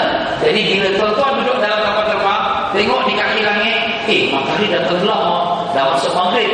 Kita niatkan, aku nak sembahyang maghrib, jamak takhir dengan isyak. Niatkan. Bukan sembahyang, tuan-tuan duduk saja. Aku nak sembahyang maghrib ni, jamak takhir dengan isyak. Nanti apabila sampai Jeddah, selesai semua urusan, tuan-tuan sembahyang maghrib 3 rakaat, sembahyang isyak 2 rakaat. Pasal kita musafir, kita boleh sembahyang isyak 2 rakaat. Itu caranya. Kepada jemaah yang pergi naik Thai Airways, pergi Royal Jordanian, atau pergi ke naik kapal terbang Mesir, dari Singapura semua naik kapal terbang Thailand. Semuanya berangkat pukul 8 lebih. Jadi tuan-tuan dan puan-puan, untuk jemaah tersebut, nasihat saya, sembahyang maghrib jamak takdim dengan isyak di airport Singapura. Airport Singapura macam mana nak sembahyang? Bawa sejadah siap. Itu saya kata tadi, bawa sejadah siap-siap dalam beg tangan. Jadi siap-siap pergi tu ambil wuduk. Kalau ada batal wuduk, ambil wuduk di airport. Sebab maghrib masuk pukul 7. Kita kapal terbang betul lah pukul 8, 10, 8.20 atau 8.30. Jadi tuan-tuan dan puan-puan nanti sampai dekat Bangkok cuma ada 2 jam saja.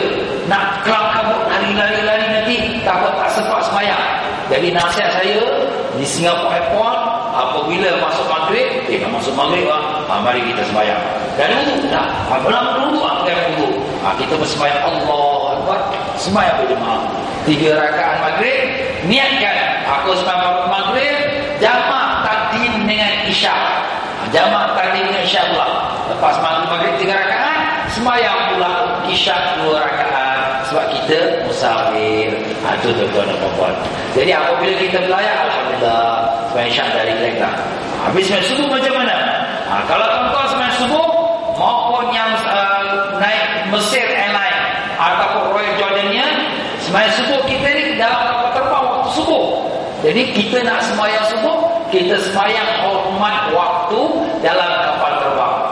Nanti pegawai akan bagi tahu Para jemaah sekarang dah masuk subuh ni. Tuan-tuan pun boleh tengok di kaki langit, di ufuk kaki langit tu cahaya matahari panjang. Oh, dah terang lah. Itu dah masuk subuh lah tu. Jadi tuan-tuan dan puan-puan pun, Allah Akbar, aku semua fardu subuh, hormat waktu kerana Allah. Bila kita dah baca Fatihah surah Allah Akbar, terukuk sikit. Sami Allah liman hamidah, Rabbana lakal hamd. Bila kita sujud, kita rendahkan lebih. Jadi sujud ni lebih rendah daripada kita yang rukuk. Tapi tuan-tuan dan puan-puan tak perlu nak buka meja makan kat depan tu sujud atas meja makan, tak perlu. Ya, cuma kepala kita nak lebih rendah saja. Itulah dia tuan-tuan dia. Itu keadaan kita dalam pelayaran musafir. Nanti bila kita dah sampai di Jordan atau dah sampai di Kahira, kita pun dah selesai urusan imigrasi semua, kita pun pergi toilet, ambil wudu, pergi musalla dia, aku sembahyang fardu subuh qadaan 2 rakaat kerana Allah. Sembahyang qada lah. Ustaz, ni kita sembahyang, tu sembahyang hormat waktu, tak ada ambil wudu, tak menghadap kiblat. Pas kita pun nak bersihkan diri, nak berwudu, nak menghadap kiblat, bukan ada tempat kita nak sembahyang. Jadi kita sembahyang hormat waktu. Itu tuan-tuan dan puan-puan. Begitulah dia tuan-tuan dan puan-puan. Semuanya telah kita siapkan dalam kita punya itinerary, tuan-tuan boleh lihat. Dan Ittihad, ada juga rombongan kita naik kapal terbang Ittihad. Yang mengikutinya ialah rombongan 4 Jun, iaitu Haji Subarjo, dipimpin oleh Haji Subarjo.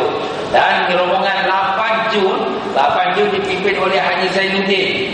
Dan juga rombongan 31 Mei dipimpin oleh Haja Norsia. Dan rombongan mereka akan berangkat dari Terminal 2. Jadi pukul 5 petang dia berkumpul, pukul 7.45 dia berlepas. Jadi ini pun sama, 5 petang dia berkumpul. Jadi kalau nak sembahyang jamak Zuhur Asar dengan Zuhur pun boleh. Kemudian dia bila masuk maghrib, ini pukul 7.45 bila masuk maghrib saja dia sembahyang maghrib jamak dengan isyak.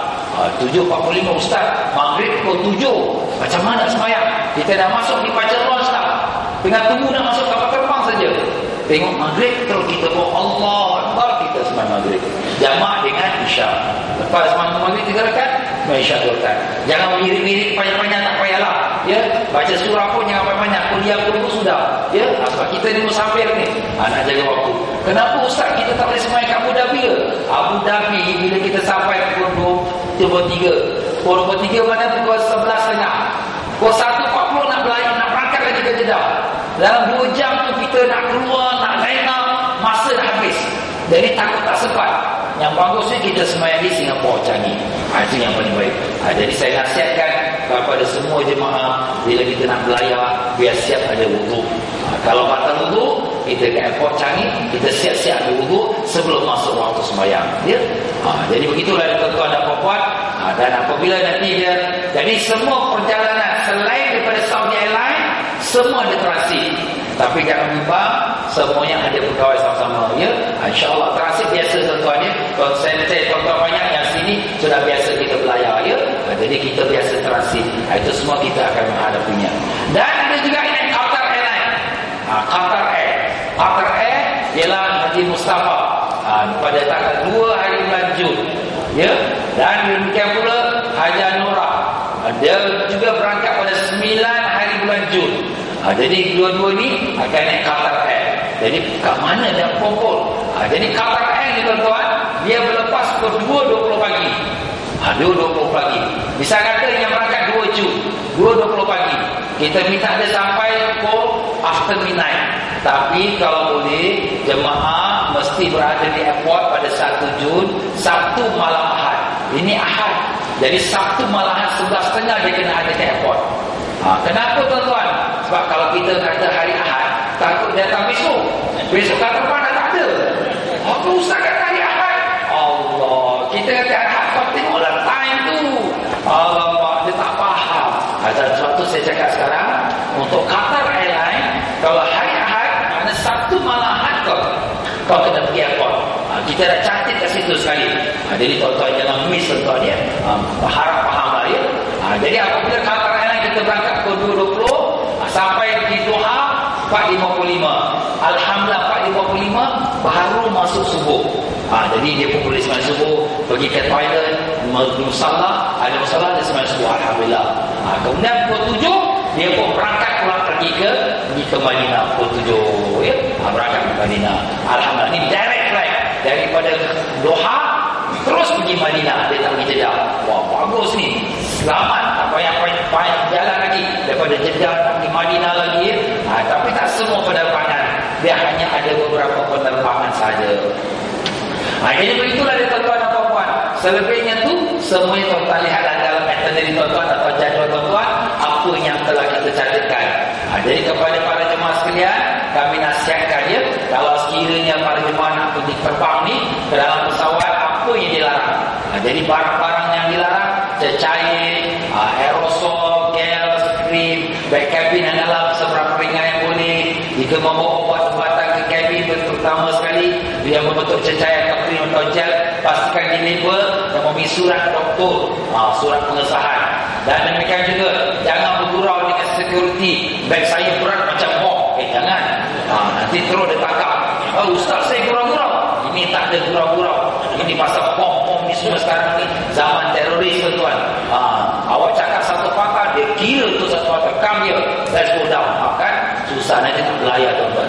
Jadi kita kena take serius, jangan gurau-gurau. Dan demikian juga ya, kami tidak menjamin barang cecair, shampoo, krim, minyak dan sebagainya dalam beg besar. Jadi kalau tuan-tuan bawa dalam beg besar tu, dia memang dia benarkan juga dalam beg besar.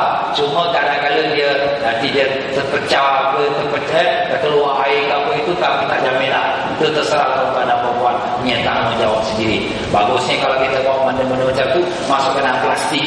Kalau tidak, kalau pecah, baju-baju kita semua dah rosak. Dan pisahkan bateri dari alat-alat elektronik. Jadi sebab apa tuan-tuan? Sebab bila kita barang kita masuk X-ray, nanti dia tengok ada klik ni time bomb ke apa ni. Jadi susah. Jadi kita keluarkan bateri dia supaya tak ada memberikan suspicion. Dan demikian juga berat setiap beg besar hanya yang dibenarkan. Ini mengikut penerbangan masing-masing tuan-tuan ya. Sebab tak semua penerbangan tu sama. Jadi kalau penerbangan tu, kalau Saudi Airlines dia ada bagi 2 beg. Ya, ada sini ya. Tak apa. Ya. Okey, jadi kalau sekiranya tuan-tuan dan puan-puan tadi saya sebutkan untuk ikat beg tu, tuan-tuan boleh tengok macam mana ikat beg ni. Macam ni caranya. Jadi tali tu diletakkan bawah handle, kemudian dia punya kad dia tu masukkan tengah-tengah tali dia tu, kemudian tu tarik ke dia. Senang saja. 3 step dia. One more time. Jadi kita letakkan bawah handle tu, kemudian lepas tu kita bukakan tali tu, kemudian masukkan demi kad dekat tengah-tengah. Kemudian dah kita tarik. Tak payah tuan-tuan nak simpul, tak payah. Kalau simpul ni dia boleh terbuka. Tapi kalau macam tu, dia kira matilah. Dia tak boleh buka lagi. Melainkan kalau dia putus, itu saja. Jadi itu dia tuan-tuan dan puan-puan, cara kita mengikat beg kita ya. Jadi teman kalau nak tulis apa-apa kat beg dia, nak tulis nama dia pun boleh ya? Atau nak letakkan rating sebagai tanda, ni beg aku paling jauh dia nampak beg aku ni. Itu semua boleh. Dia haruskan kepada para jemaah ya. Jadi begitulah. Kalau jemaah-jemaah nak bawa ikan bilis, ikan kering, ikan goreng, ini semua kami tak adalah nak jamin tuan-tuan ya. Sebab ini kadang-kadang ditahan oleh pihak custom. Tapi nak bawa terserah tuan-tuan ya. Nak bawa letak dalam beg besar. Cuma kalau yang mana pergi ke umrah sahaja, tak perlu bimbang. Sebab makanan kita tu makanan Asia kita. Ya, ada sambal semua disiapkan. Tapi kalau mana pergi ke Baitul Maqdis, Jordan, Mesir tu, bawalah sambal-sambal. Ikan bilis, sambal goreng ya. Ataupun kita kata rendang goreng. Pasal apa? Sebab sana makan Eropah. Kalau Istanbul makan Eropah. Kalau Mesir makan Arab. Jadi kadang-kadang makan dia tak selera kita. Kita kalau tak ada pedas tak kik. Nak ada pedas sikit. Jadi kita bawalah sendiri. Sambal goreng ataupun sambal ikan bilis ya. Yang kering-kering tu. Atau masuk dalam plastik. Botol masuk dalam beg besar. Jangan pakai tangan. Nanti bila sampai sana boleh keluarkan.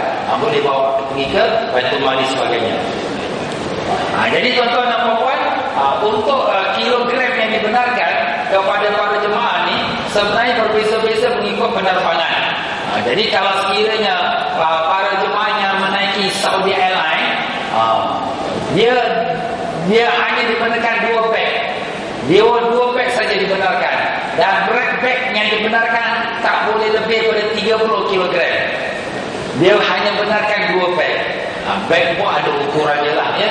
Jangan terlalu besar. Ini untuk Saudi Airlines. Jadi kalau sekiranya Saudi Airlines tuan-tuan boleh bawa 2 beg. Jadi kalau tuan-tuan kata aku nak bawa 2 beg leceh aku letak 1 beg. 1 beg tuan-tuan letak lebih daripada 30 kg dia tahan, tak bagi masuk. Kenapa? Sekarang ni tuan-tuan satu dunia airport 1 beg not more than 30 kg.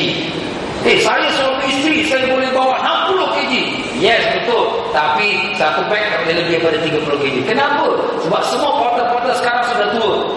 Dulu semua muda-muda, semua boleh angkat 50 kg. Sekarang dah tua, 30 kg murah-murah. Kesian dengan dia. Jadi dia buat undang-undang tuan. Sekarang semua beg tak boleh lebih daripada 30 kg. Walaupun you ada suami isteri, anak, saya boleh bawa 100 kg. Yes, tapi 1 beg not more than 30. Jadi buat banyak beg lah. Buat banyak beg. Misalnya kata kita seorang, kita satu traveller, kita ada, saya benarkan Saudi Airlines benarkan 2 beg. Saya letak 1 beg di 20, 1 beg di 20, 1 beg di 25, 1 beg di 15. Boleh lah. Tapi jangan sampai 30. Ya, jangan sampai 30 kg pada 1 beg. Macam itulah juga kepada kapal terbang yang lain. Jadi kapal terbang lain pun semua tak boleh lebih daripada 30 kg. Jadi maksimum beratnya untuk RJ Royal Jordanian, TG Thai Airways maksimum 30 kg. Dan untuk rombongan IK Emirates maksimum 30 kg.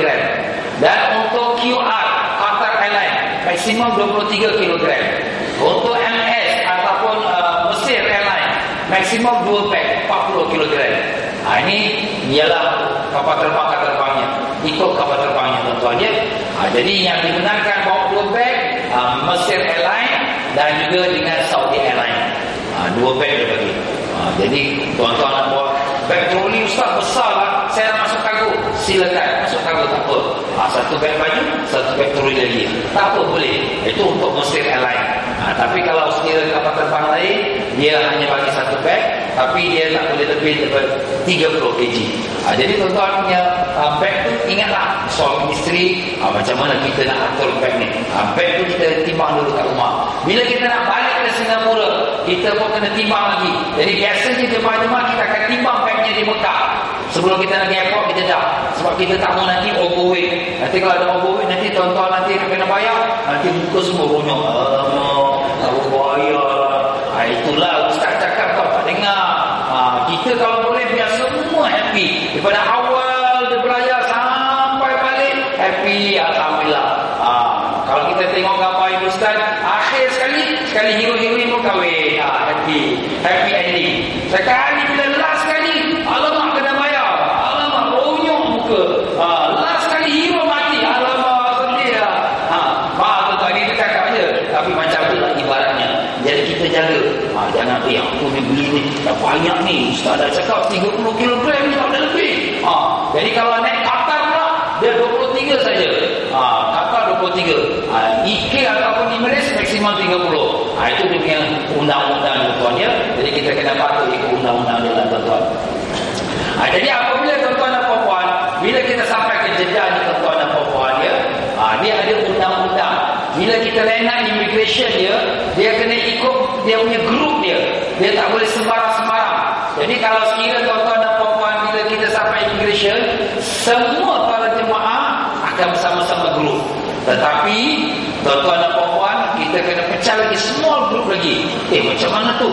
Yang mana suami isteri, dia kena nenak suami isteri. Yang mana mak ayah, dia kena nenak dengan mak ayah dia.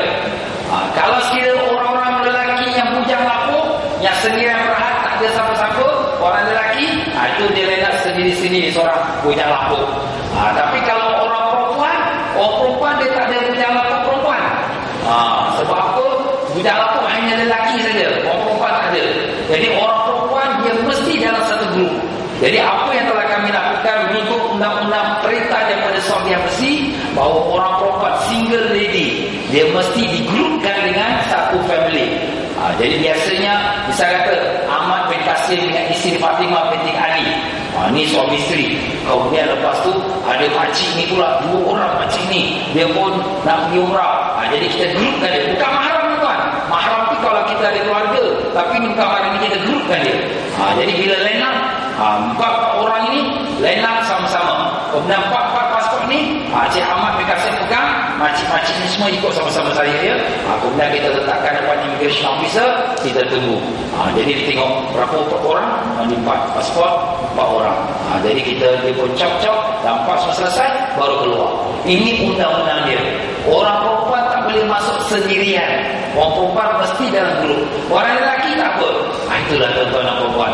Jadi kalau sekiranya kita ikut undang-undang ini, selamat kita. Lepas daripada kita dah imigrasi, barulah kita pergi ambil beg kita. Bila kita dah ambil beg kita, kita pun keluar. Jadi tuan-tuan dan perempuan, bila kita keluar ni tuan-tuan dan perempuan, keluar pada airport saja, kita punya pegawai kita yang daripada Mekah, dia tak boleh ada depan airport sekarang. Sekarang undang-undang di Saudi makin ketat sekarang. Dia tak mau orang-orang luar membuat kerja untuk menyambut jemaah. Jadi kita punya orang Melayu. Ni orang Melayu senang, kita pun kena bercakap Melayu. Dia tak mau, dia nak orang Arab dia. Orang Arab dia pula tak mau kerja, nak duduk saja. Jadi kita masalah. Jadi tuan-tuan dan perempuan, saya nak bagi tahu sekarang ini. Bila lepas immigration, lepas custom, kita keluar saja pada pintu, dia punya gate automatik, kita keluar saja, dah ada orang minta pasport. Pasport. Jangan takut, jangan bimbang, bagi pasport. Kenapa ustaz minta pasport? Memang itu cara dia, undang-undang dia. Habis pasport kita dia bawa pergi mana? Dia bawa pergi office, dia ada pergi kerja dia. Nanti kita, agent kita akan ambil pasport itu pula, nanti akan serah kepada pegawai kita. Jadi tuan-tuan tak perlu bimbang. Kita keluar saja daripada custom tu, dah orang Saudi minta, kam pasport. Kita bagi. Kemudian kita jangan pergi jauh-jauh. Lepas pada situ, duduklah satu tempat. Jangan pergi jauh-jauh. Duduk situ, tunggulah kawan-kawan yang lain. Kawan-kawan semua dah selesai, atau pegawai kita pun datang, mari jemaah kita pergi ke tempat bas kita. Atau kita nak sembahyang, mari jemaah kita pergi ke toilet, dan kita wuduk, dan kita sembahyang. Jadi macam tu.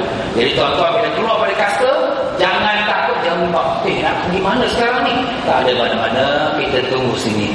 Tunggu mana? Tunggu depan sikit. Ni tempat orang ramai. Orang dari dalam jangan kau tunggu. Kau tunggu depan sikit. Tunggu situ. Tak apa. Nanti kawan kita keluar satu-satu. Mari. Kita kumpul sini. Mari kumpul sini. Senang saja tuan-tuan. Kita dah kumpul semua. Kawan-kawan semua kumpul. Kemudian keluar pegawai kumpul dah selesai. Mari tuan-tuan, kita pergi ke bas. Macam tu lah tuan-tuan. Itu prosedur kita sewaktu kita di tanah suci. Dan kemudian tuan-tuan dan puan-puan rahimakumullah, untuk para jemaah yang mana memakai wheelchair. Ni wheelchair ni, kalau dia sakit, dia perlu pakai wheelchair. Wheelchair ini kami tidaklah beri percuma, tapi kami bolehlah bantu dengan mengadakan tukang tolak. Jadi harga untuk wheelchair ni tuan-tuan dan puan-puan dia, kalau sekira tawaf dan sa'i ni $300, 300 riyal. Dan untuk sembahyang 5 waktu $100 riyal. Jadi mungkin ada para jemaah dia tak kuat. Saya bawa nenek saya ustaz, saya nak minta ada orang tolak. Boleh? Kita akan adakan pelajar Mekah, orang kita, orang Melayu kita, dia tukar tolak. Tapi undang-undang Mekah Masjidil Haram pula, wheelchair dia tak boleh masuk masjid kosong, tak boleh. Mesti ada somebody duduk atas wheelchair itu. Sebab kalau orang tukang tolak tu masuk wheelchair kosong Masjidil Haram, kena tangkap. Kau nak bisnes yang cari orang ni. Jadi kita tak boleh. Jadi orang budak pelajar ni, dia akan datang hotel kita, makcik duduk. Jadi dia bertolak sampai masuk Masjidil Haram. Jadi untuk tawaf dengan sa'i, dia charge lebih kurang dalam $300 riyal. 300 riyal tak banyak lah tuan-tuan. Lebih kurang dari Singapura $100 je. Alhamdulillah. Sekarang Singapura ni dollar kuat. Alhamdulillah. Jadi 300 riyal tu macam $100. Demikianlah tawaf sa'i. Kalau ada orang kata, ustaz saya tak nak, saya nak sa'i saja, tawaf saya tak nak. Jawapan kita, tak boleh. Sebab apa? Sebab sebenarnya budak ini pun tak boleh masuk masjid kalau wheelchair kosong. Dia kena makcik kena duduk juga. Sampai dalam masjid, kalau makcik nak tawaf, dia duduk sajalah, dia tunggu. Lepas tu sa'i dia tolak sama-sama. Bayar sama jugalah 300. Pasal dia dah masuk situ. Jadi terserah kepada para jemaah sekalian dia. Habis ustaz, saya nak minta orang tolak mak saya lah pergi sembahyang 5 waktu. Boleh tak? Boleh. Tapi 100 sekian. Ini semua dia Mekah, tuan-tuan. Mekah ni banyak kita punya orang-orang Singapura, Malaysia, Indonesia, kat Madinah tak ada. Jadinya itu kalau kita yang datang mewaris dengan kita bawa mak kita ke bapa kita yang kita bertolak, kita khidmat lah, kita tolak, itu lagi besar pahalanya. Anak tolak sendiri itu lebih besar pahala. Jadi itulah untuk wheelchair, tuan-tuan dan puan-puan dia. Jadi tuan-tuan dan puan-puan rahimakumullah, apabila kita sampai ke Mekah baik, ke Madinah baik, tuan-tuan dan puan-puan kena ingatlah ya, bahawa kita punya penginapan kita ada yang telah pun kita catatkan di dalam kita punya itinerary kita ya. Jadi untuk supaya mudah kita mengenal kat mana tempat penginapan kita, bila kalau kita tengok pada Mekah map sini tuan-tuan dia, ni gambaran Masjidil Haram. Masjidil Haram. Dan ini Mekah Tower. Mekah Clock, orang panggil Mekah Clock. Ini ada clock, the biggest clock in the world. Ya, Mekah Clock ya. Ini pintu King Abdul Aziz. Pintu King Abdul Aziz. Hotel kita kat mana ustaz? Hotel kita Hotel Hajian. Di Mekah, di Hajian. Jadi kalau kita jalan straight road daripada hotel kita sampai ke Masjidil Haram, lebih kurang dalam 5 minit ya. Straight road. Dan kemudian kita ada 2 hotel di Mekah. Satu Hajian, satu lagi Masyair. Masyair kat mana? Depan Hajian. Sama juga. Lokasinya sama. Jadi di tempat dia. Jadi belakang batch tuan-tuan pun ada nama hotel, ada nombor telefon. Ini jalan dia. Habis ustaz, macam mana cara nak balik? Saya dah sesat ni. Kadang Masjidil Haram tahu dah tak tahu nak balik. Senang saya tak tahu nak balik. Kalau tak nak balik, tuan-tuan tengok mana Mekah Tower. Tower clock ni mana dia? Oh, ni Tower clock. Daripada Masjidil Haram ni, mana tuan-tuan pusing pun tuan-tuan boleh nampak di Mekah Tower clock ni. Jadi tuan-tuan keluar pintu ini, terus tuan-tuan belah sebelah kiri dia. Ini menghadap dia, pergi sebelah kiri, terus straight road, jangan kiri, jangan straight road, jemput hotel dia. Alhamdulillah ya. Itu kita tanda kita tuan-tuan.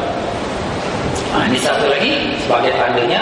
Jadi Mekah Clock ni, ini hotel aja kita straight road daripada sini sampai ke Masjidil Haram ya. Jadi kalau sekiranya kita lihat sini, ini Safa, ini Marwah. Jadi kalau tuan-tuan habis sa'i di Marwah, tuan-tuan kena jalan balik pergi Safa. Jalan balik pergi Safa.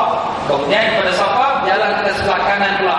Pergilah sampai ke Mekah, ke King Abdul Aziz. Yang di mana inilah dia Tower Clock dia. Ini pintu masuk. Jadi pintu masuk, pintu keluar kita ni menghadap ke Tower Clock. Senang tuan-tuan dia. Kalau tuan-tuan hilang ke, ketinggalan kawan ke, cari ini Tower Clock, nampak keluar kat sini. Itu. Jadi kalau tuan-tuan habis sa'i depan Marwah, terus jalan pergi Safa dan pergi ke Tower Clock dan tuan-tuan keluar dan baliklah ke hotel kita aja ya. Jadi kalau dalam bangunan ini, semua ni bawah ni semua shopping center tempat orang melontar. Bukan melontar jamrak apa tuan-tuan, melontar duit. Itu tempat dia lah ya. Jadi ini hotel aja sekali lagi pada atas. Ini semua gambar yang diambil daripada Google. Daripada Google.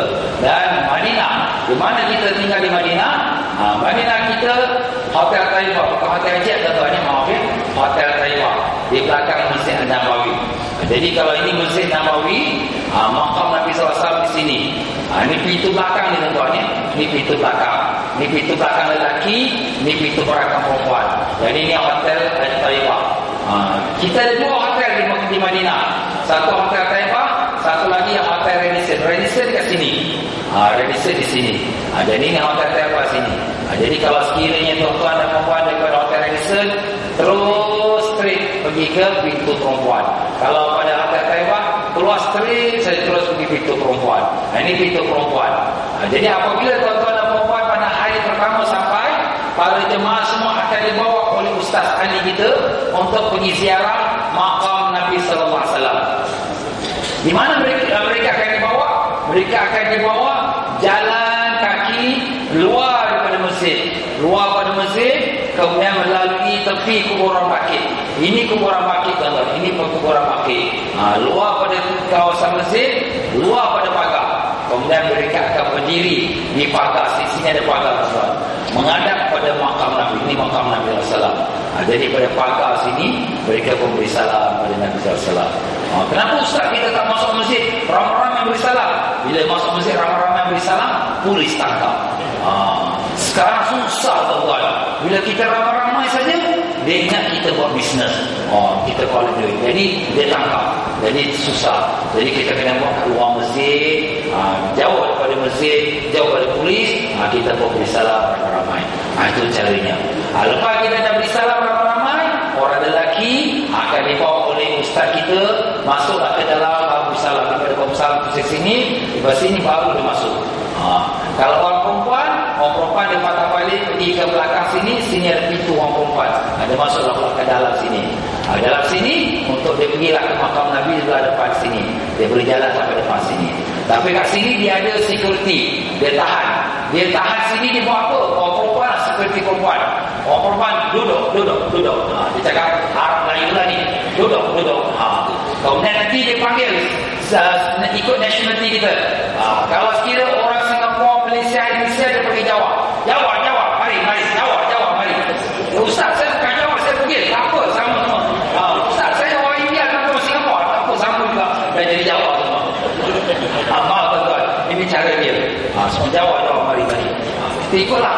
Nanti kita kena tunggu. Nanti lepas tu dia panggil pula daripada negeri China, atau negeri India, atau daripada Afrika. Jadi dia ikutlah. Buat tuan-tuan. Kadang nak tunggu pun 2 jam. Tunggu saja. Jadi saya nak bagi maklumlah kepada para jemaah, khususnya orang perempuan. Kalau sekiranya kita nak pergi Raudah, kena banyak sabar. Tapi kalau kita penat, ustaz penat lah, letih baru sampai. Kita beri salam kepada Nabi SAW. Bukan mesti pergi Raudah. Kita beri salam kat mana kita ada. Sekarang kita kat sini kita diri. Kat sini kita beri salam. Tadi tu ustaz tadi dah bawa dah kat sini dah beri salam. Dah beri salam dah. Tapi kalau kau nak dekat lagi, kau masuk masjid, kat mana yang termampu, kat situ kau beri salam saja. Beri salam menghadap. Macam mana ustaz kita nak tahu tempat Nabi? Nampak Qubatul Khadra, dia green tu. Kubah yang warna hijau besar tu kan.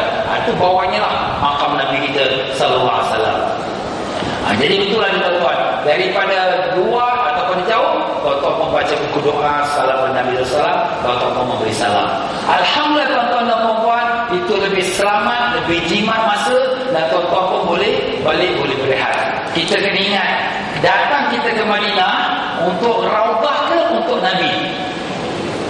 Nak tanya, kita datang Madinah kerana nak ziarah Nabi ke ataupun nak ziarah Raudah? Ziarah Nabi sallallahu alaihi wasallam, bukan ziarah Raudah. Ustaz, orang kata semua nak pergi Raudah. Yelah, kalau dapat Raudah tu bonus lah. Itu alhamdulillah lah. Tapi kalau tak dapat Raudah, aku dah masuk Masjid Nabawi, aku kat luar masjid, Ustaz saya uzur, Ustaz saya tak dapat masuk masjid. Tak apa, kau dah dapat dah depan makam Nabi. Itu sebab kita bawa pada luar tu, sebab ada orang perempuan yang uzur. Jadi semua dapat beri salam kepada Nabi. Kau dah sampai dah, Nabi dah tahu dah kau ada kat depan dia. Alhamdulillah. Jadi kita beri salam pada jauh, kita pun baca buku doa, kita berdoa kepada Allah. Lepas salam pada Nabi, salam Abu Bakar, salam Umar radhiyallahu anhu.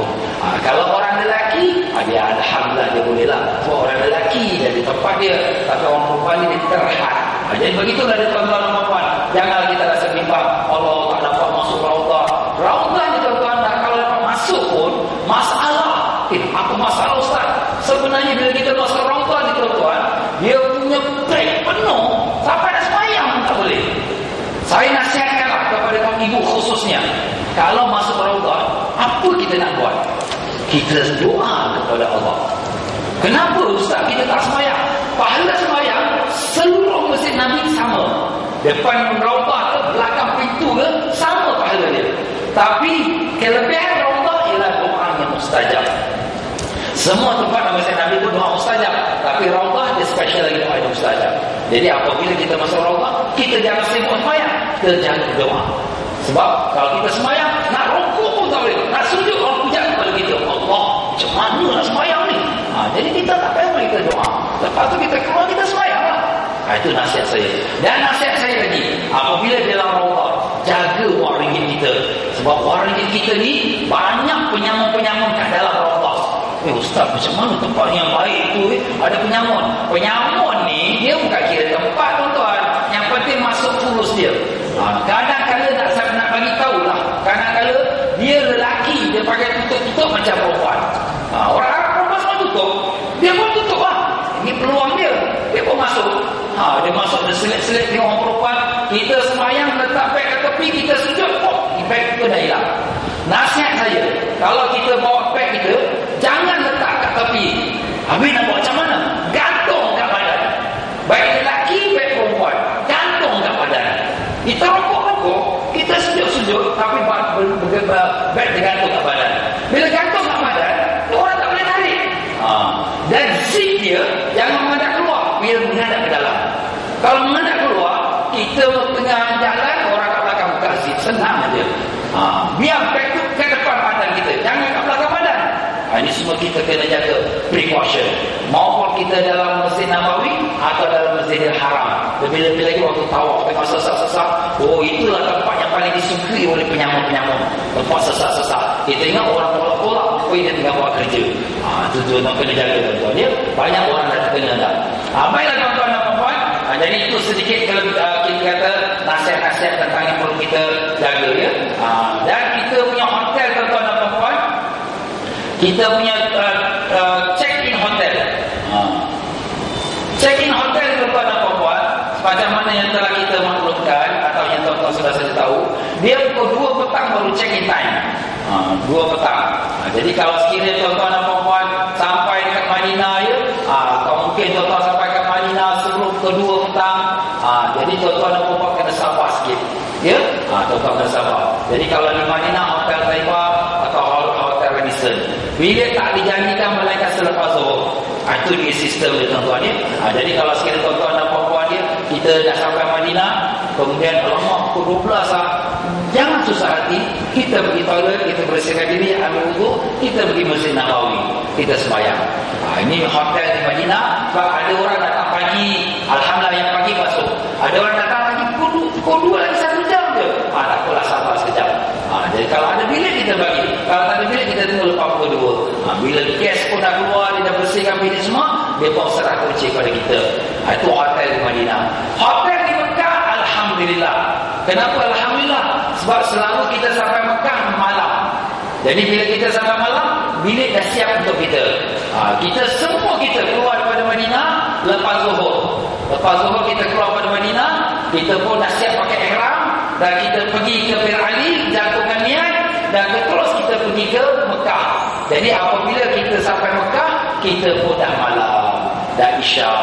Jadi apabila sampai Mekah, 2 jam tempohnya daripada saat kita tiba, kita syuruk syahadah, lepas tu kita naik ke bilik, kita siap-siapkan bersih badan, kemudian kita pun turun, kita pun nak pergi tawaf. Jadi bila tuan-tuan nak pergi tawaf, jangan lupa bawa lencana, jangan lupa bawa buku doa, jangan bawa duit banyak-banyak. Pergi masjid, baik masjid Nabi atau masjid Mekah, jangan bawa duit banyak-banyak. Pasport memang tak jalan tangan, kamera video tak boleh masuk dalam masjid. Orang perempuan kalau masuk Masjid Nabawi, telefon pun dia tak bagi bawa masuk, handphone pun tak boleh. Kalau orang perempuan, orang lelaki tak apa. Jadi di sini saya ingatkan, bila pergi masjid jangan bawa duit banyak. Banyak orang kata tak apa, aku masuk dalam aku punya beg ni, kunci. Dia balik pada masjid, beg dia pun dah kena koyak. Dia pakai pisau halus kecil, dia tengok mana beg yang ada gelembung tu, ini duit banyak ni, dia pun koyakkan. Pakai potong. Itu nasib baik dia potong beg. Kalau dia potong perut kita, tak ada mulai dah. Maaf tuan-tuan dia, sebab tu jangan. Sebab penyamun ni tuan-tuan, dia ada macam sense, dia macam bau. Ni ada duit. Kalau kita beg penuh berat, dia tak ada duit, dia tak kacau. Dia ada cium bau lah. Sebab tu tuan-tuan dan puan-puan, kalau boleh, duit-duit janganlah bawa pergi masjid. Kadang-kadang habis beg kita semua kena goyang. Itu nasihat saya lah ya. Baiklah tuan-tuan dan puan-puan, itu untuk kita. Dan sekarang ada pula perkara yang baru. Perkara apa? Mengenai kesihatan.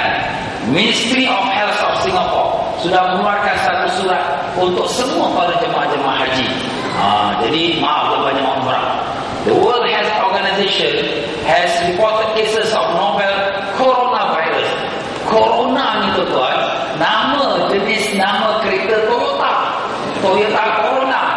Sekarang virus itu sudah naik kereta Corona. Jadi nama dia Corona kuman ni dia macam SARS, macam SAR, SARS, yang pernah berlaku beberapa tahun dahulu. Dia demam, terus boleh bawa maut, tuan, boleh bawa mati. Jadi perkara ni telah berlaku di Saudi Arabia, Qatar, Jordan dan United Arab Emirates. Tapi dia belum banyak lagi lah dia berlaku. Tapi dia berlaku sebelah timur Saudi. Timur tu kat mana? Dekat sebelah Bahrain, dekat sebelah Gulf area, jauh daripada Mekah Madinah. Tapi kita tak tahu malam tak berbau, tuan. So kita kena ambil precaution. Apa nasihat pada Ministry of Health? Pilgrims are advised to vaccinated against influenza and meningitis. Ini dua wajib, tuan.